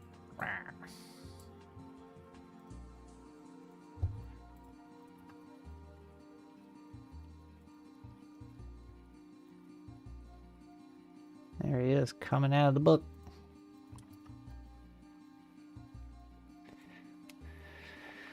All that foot drawing wasted? Yeah, well, you know. That's how it goes sometimes. Right click and copy as PNG. Oh, is that what I did wrong? Copies. Yeah, okay. That would have been the smart thing to do. Opening the archives. Look at there, we got professionally made art for our enemies.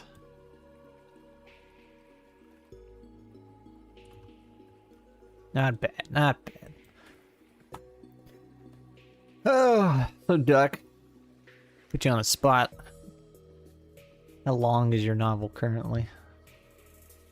Or better yet, like what are your plans for this novel? That will drastically change how things get edited and how you proceed forward. Like, do you want to make money? Do you just want to publish it so you can say you published something? And are you publishing it for friends? Are you publishing it for something else?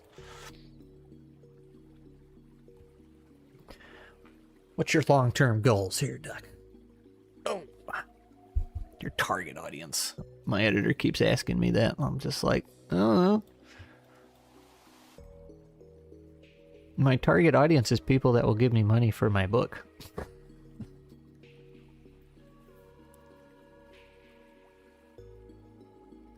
And, you know, actually read it. Oh, man. Yes, Blaze, professionally. Technically, see, I can say that. I can say because I could turn ads on the stream and then I would get paid to run those ads. So I would get paid to draw in a stream that I can run ads on. So I got paid to draw. Therefore, professional. Might be like 2 cents, but hey. Actually read it. 18 scattered notes long. I hear you. I hear you. As long as you can keep up with it. That's all that matters. But in all seriousness, Doug, if it's something you like, you're wanting to do, seriously, don't worry about that outline. Just start writing random scenes. Don't even have to be in order. If you're just like, oh, here's a cool scene I want to do, write it. And then if you're like, hey, here's another scene that probably happens 10 chapters later, I want to write that too. And if they don't sync up, that's okay. That's what your next pass is for.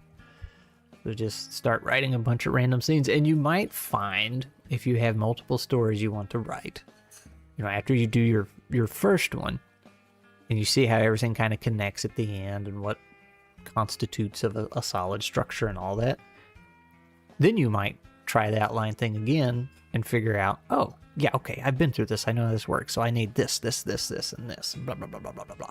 Or you might be a hybrid and you'll find out, or you'll figure out like, okay, I know I need at least this part, and this part. And then you'll have 3 or 4, maybe 5 very stretched out points in your outline.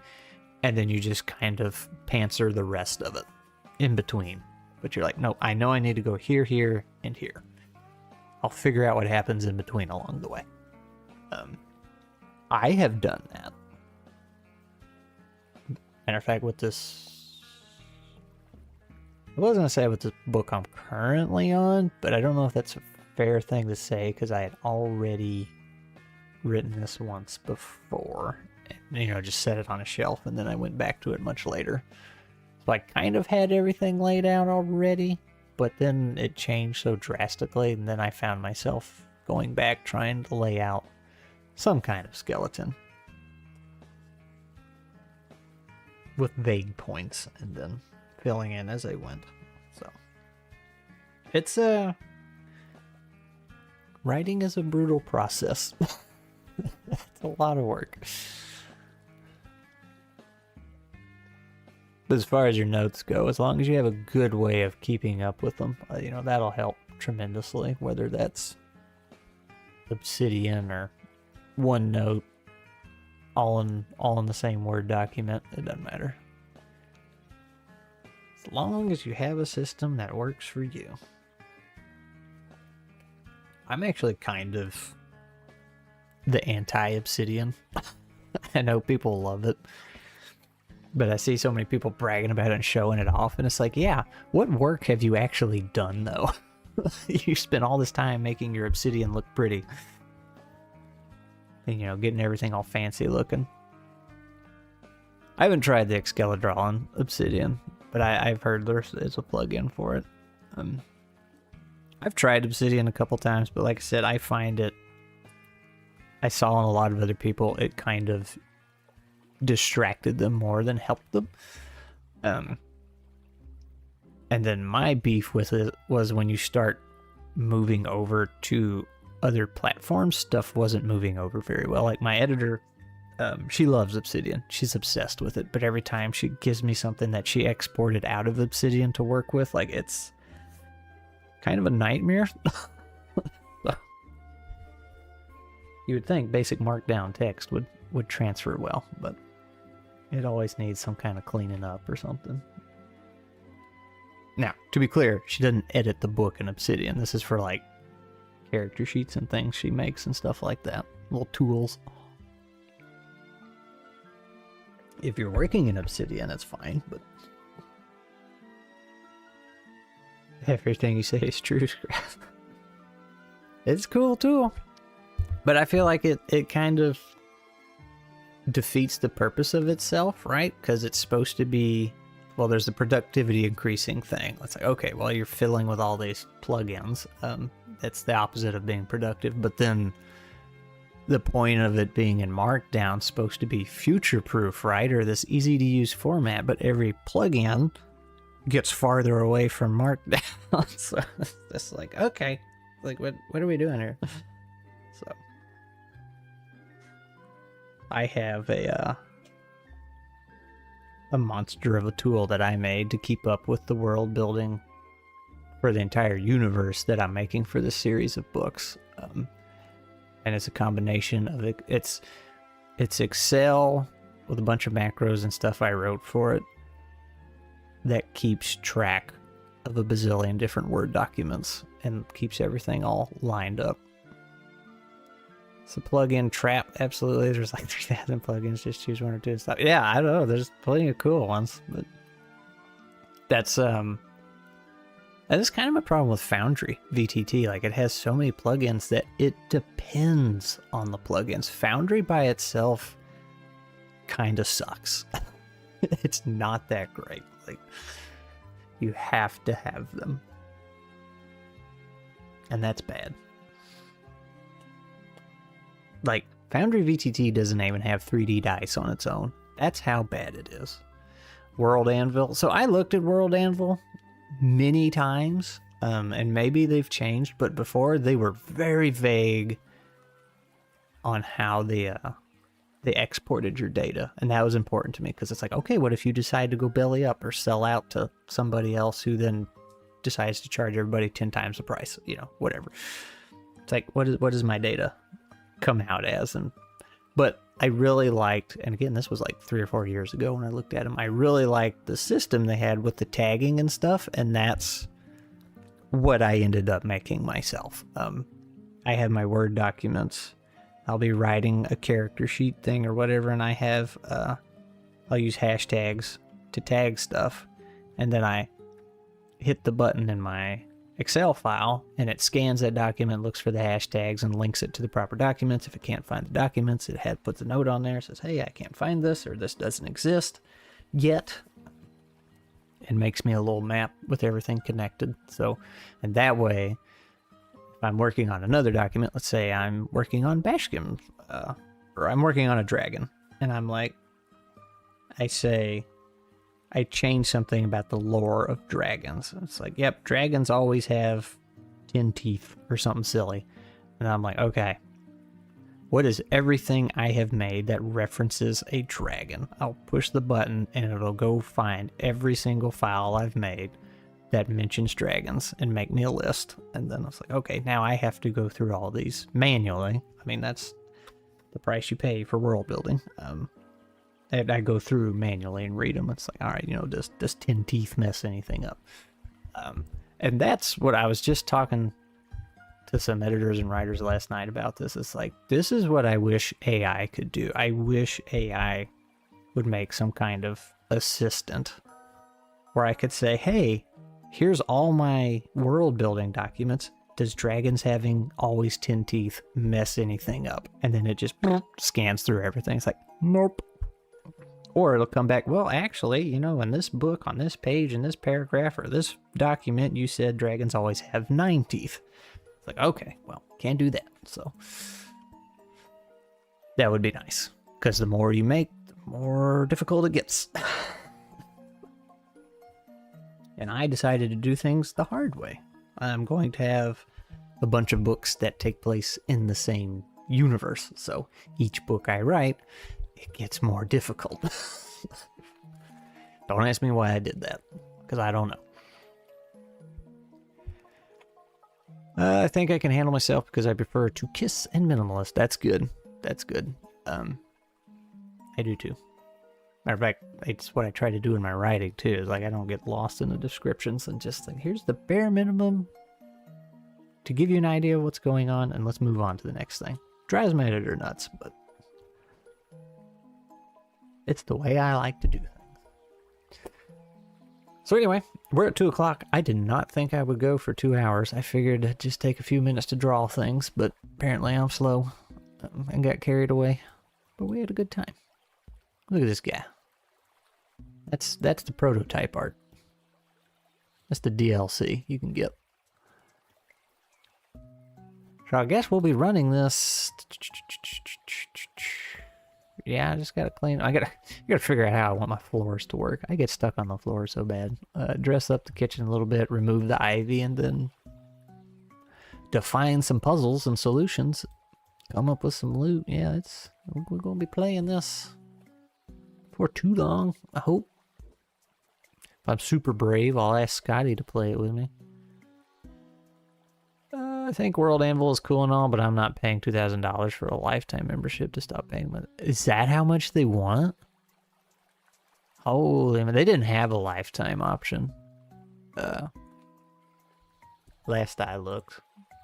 Like I said, it was 4 or 5 years ago. World Anvil. Create your free account. Features. Also, the thing, the more I looked at World Anvil, I was like, and this is before I even got into TTRPGs, I was like, okay, this is less for book writing and more for campaign management. And when you watch some interviews or whatever with the people behind it and really read up on it, it's like, oh yeah, it's more for being overzealous with your campaign management than writing a book. And another problem I've run into with a lot of these tools, very cool, and some, even when they're meant for novels, they're meant for a single novel, not an entire universe. I'm talking like Star Wars scale of stuff. There are just tools are not made for that. And it's like, well, if I'm just world building for one book, like I do not need a tool for that. Where's the pricing? If it's $200 for a lifetime, then maybe, yeah. Look, there's even tokens you can use.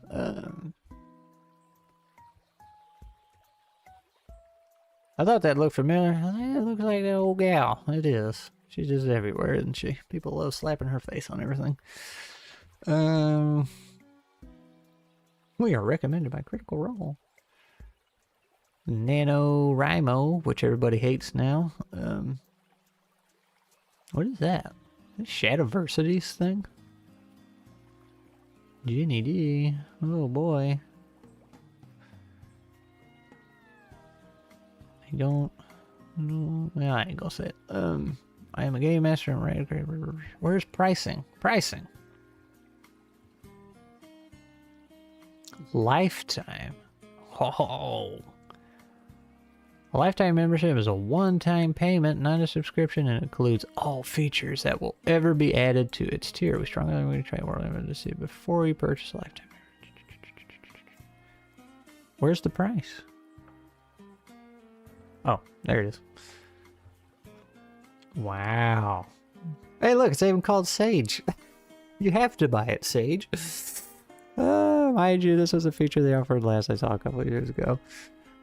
So what do you get for $650?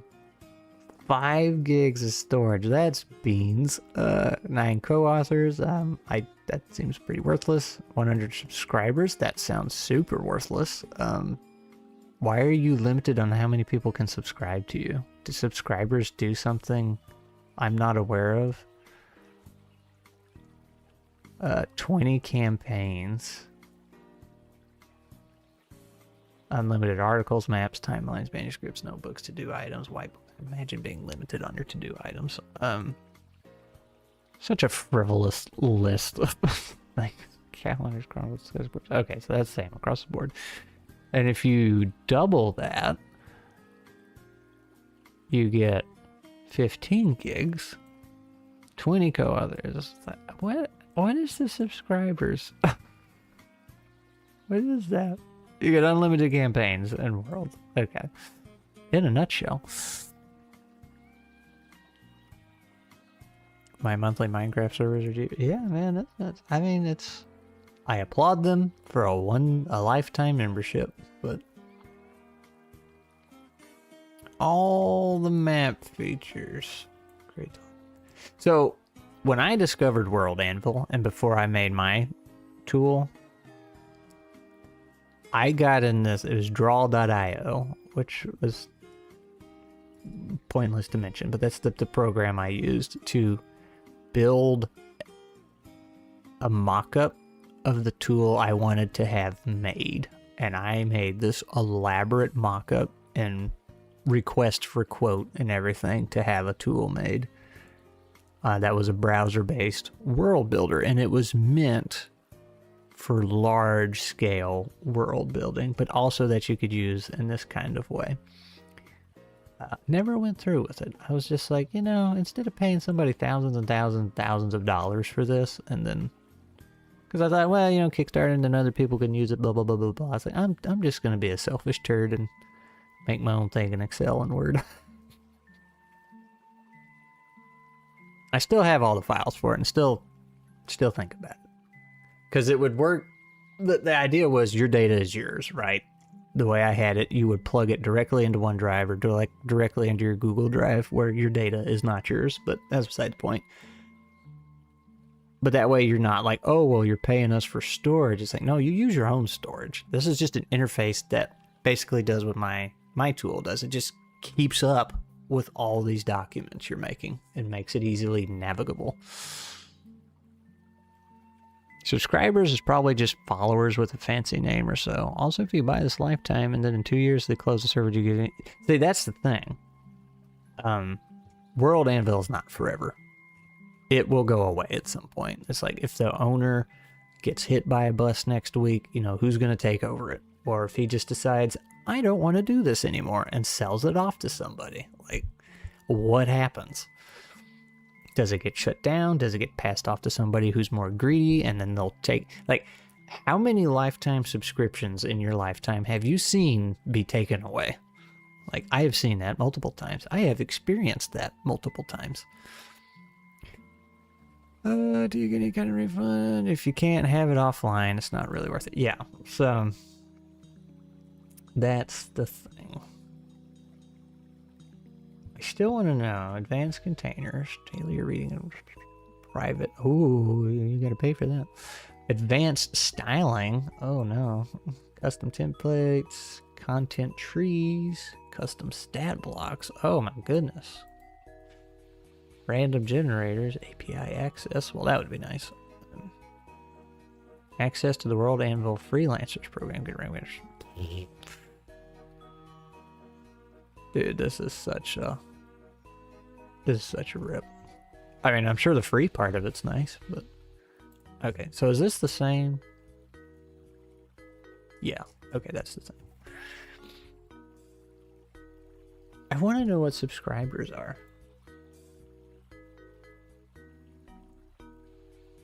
Monetization. Oh, I can make money on World Anvil.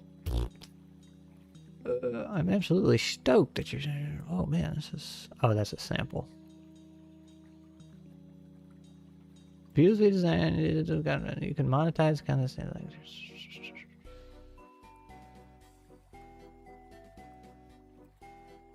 So you have to pay for permission to put your Patreon on here? Because that's sure what it looks like. Could be wrong.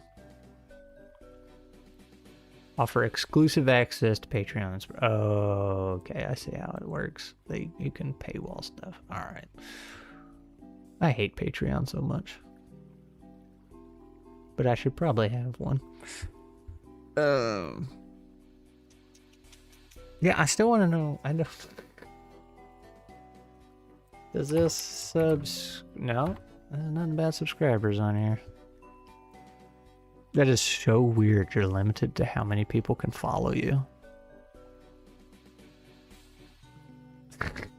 Anyway, it's been the next hour dunking on World Anvil. I looked at it quite a bit back in the day. The subscribers features allow you to make private content visible to specific people, but they have to have a World Anvil account. So that was basically the Patreon thing too I was looking at, from what I understand it. Just a very quick glimpse. Oh, man. I think subscribers can make changes to articles or add to them, but why the limitation?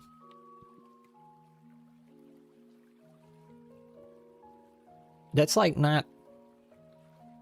That's not bogging down their server and bandwidth or anything. That's silly.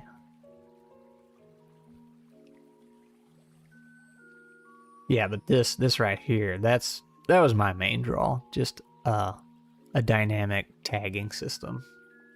Unfortunately, I cannot have that inward.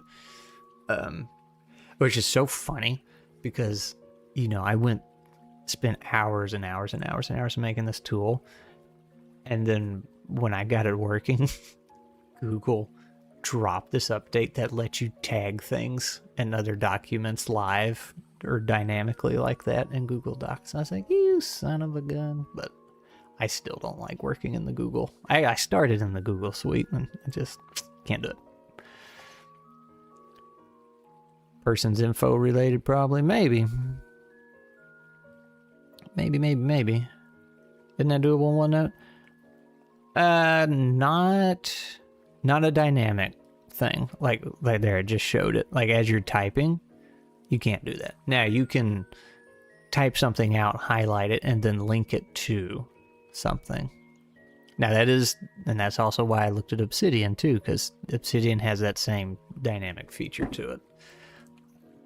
OneNote linking, you can link to pages, notebooks, tabs, all that stuff, and even specific spots in a paragraph. It's very nice, but it is clunky to do so. OneNote is like a lot of Microsoft tools that aren't their basic three, like Excel, Word, and PowerPoint.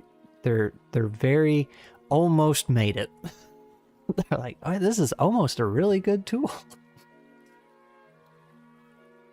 Are you able to use Office Access and make a hyperlink? So, despite my overwhelming big brain knowledge of Excel, I've never used Access. I have never done anything with it, and I kept thinking I could probably make a world building tool, because I worked, like, my first career job I had was at this medical facility, which the FDA scrutinizes very carefully, and our internal database management system thingy was made in the ground up from Microsoft Access, and it was super duper impressive. And if I feel like if you can get FDA approved on that, then it must be pretty good. Oh man, or not FDA. Is it FDA? Whatever. The people that got to come in and they just check everything, because we're making medical devices and implants and stuff. So, FDA's Food and Drug. What's the other one? Checks all that. Like, they check even the programs on the CNC machines to make sure they're up to date with what's in your database. And if you like change your RPMs by 2, they're like, that doesn't match. You get out of here. You know? It's ridiculous. But I understand the need for it. It's good that they do it. So I have often wondered if I could set up forms and sheets and stuff in Microsoft Access, but never did it, and I'm not going to try, because I think Access is on a very long road way out the door. I think Microsoft has given up on Access, like it's not a needed thing anymore, but they're not going to gut it because so many businesses still use it. So it's just kind of hanging there in limbo, and it will be for a very long time. But I could be talking out my butt too at the same time. It's pretty powerful, but I'm not tech savvy enough to use it outside of the schoolwork assignments they gave me. I wish I kept up. Yeah, like I said, I wish I had gotten into it, but my understanding is it's Excel on crack. I was like, well, shoot, that sounds pretty great to me. so I'm always making Excel do things that probably shouldn't, but oh man, this is wild. Family trees, organization, like there's, and then you start running into the obsidian issue here. You know, like, I got all these cool features, and I have seen many a air quote writer here get lost in their world building and then never write, and they just get all hung up in these tools and planning everything. It's like, yeah, that's cool, man, but you gotta write a book at some point. And you know, if you just want to world build, that's fine, that's cool. A lot of people do that. It's a very fun hobby. Nobody says you have to write a novel if you world build or anything like that. Some people just like making worlds. And they make some darn cool ones too. I still have and use Office Suite 7 on my current computer. Wow. That will basically always be accessible to me unless I break the disk. So I can still, hang on, I think I have it. Yeah, I have access. Oh, you can't see the start menu. I have access. It's part of the 365 suite, so it's right there, ready to go. If I knew how to do anything with it. Sounds like that'd be something up Peter's alley. These database stuff, I think.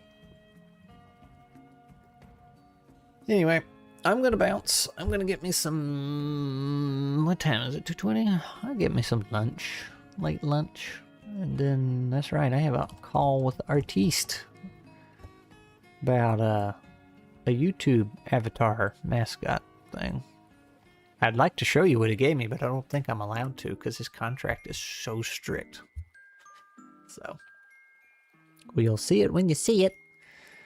I don't trust 365 at all, mostly out of ignorance. Bounce, squirrel, bounce. Yeah, I've had it for like 10 years, so it's a pretty good deal for $8 a month. But anyway, can't trust any of those companies. I'm out. I will see y'all. I don't know when I'll see you, but I'll see you when I see you. Bye.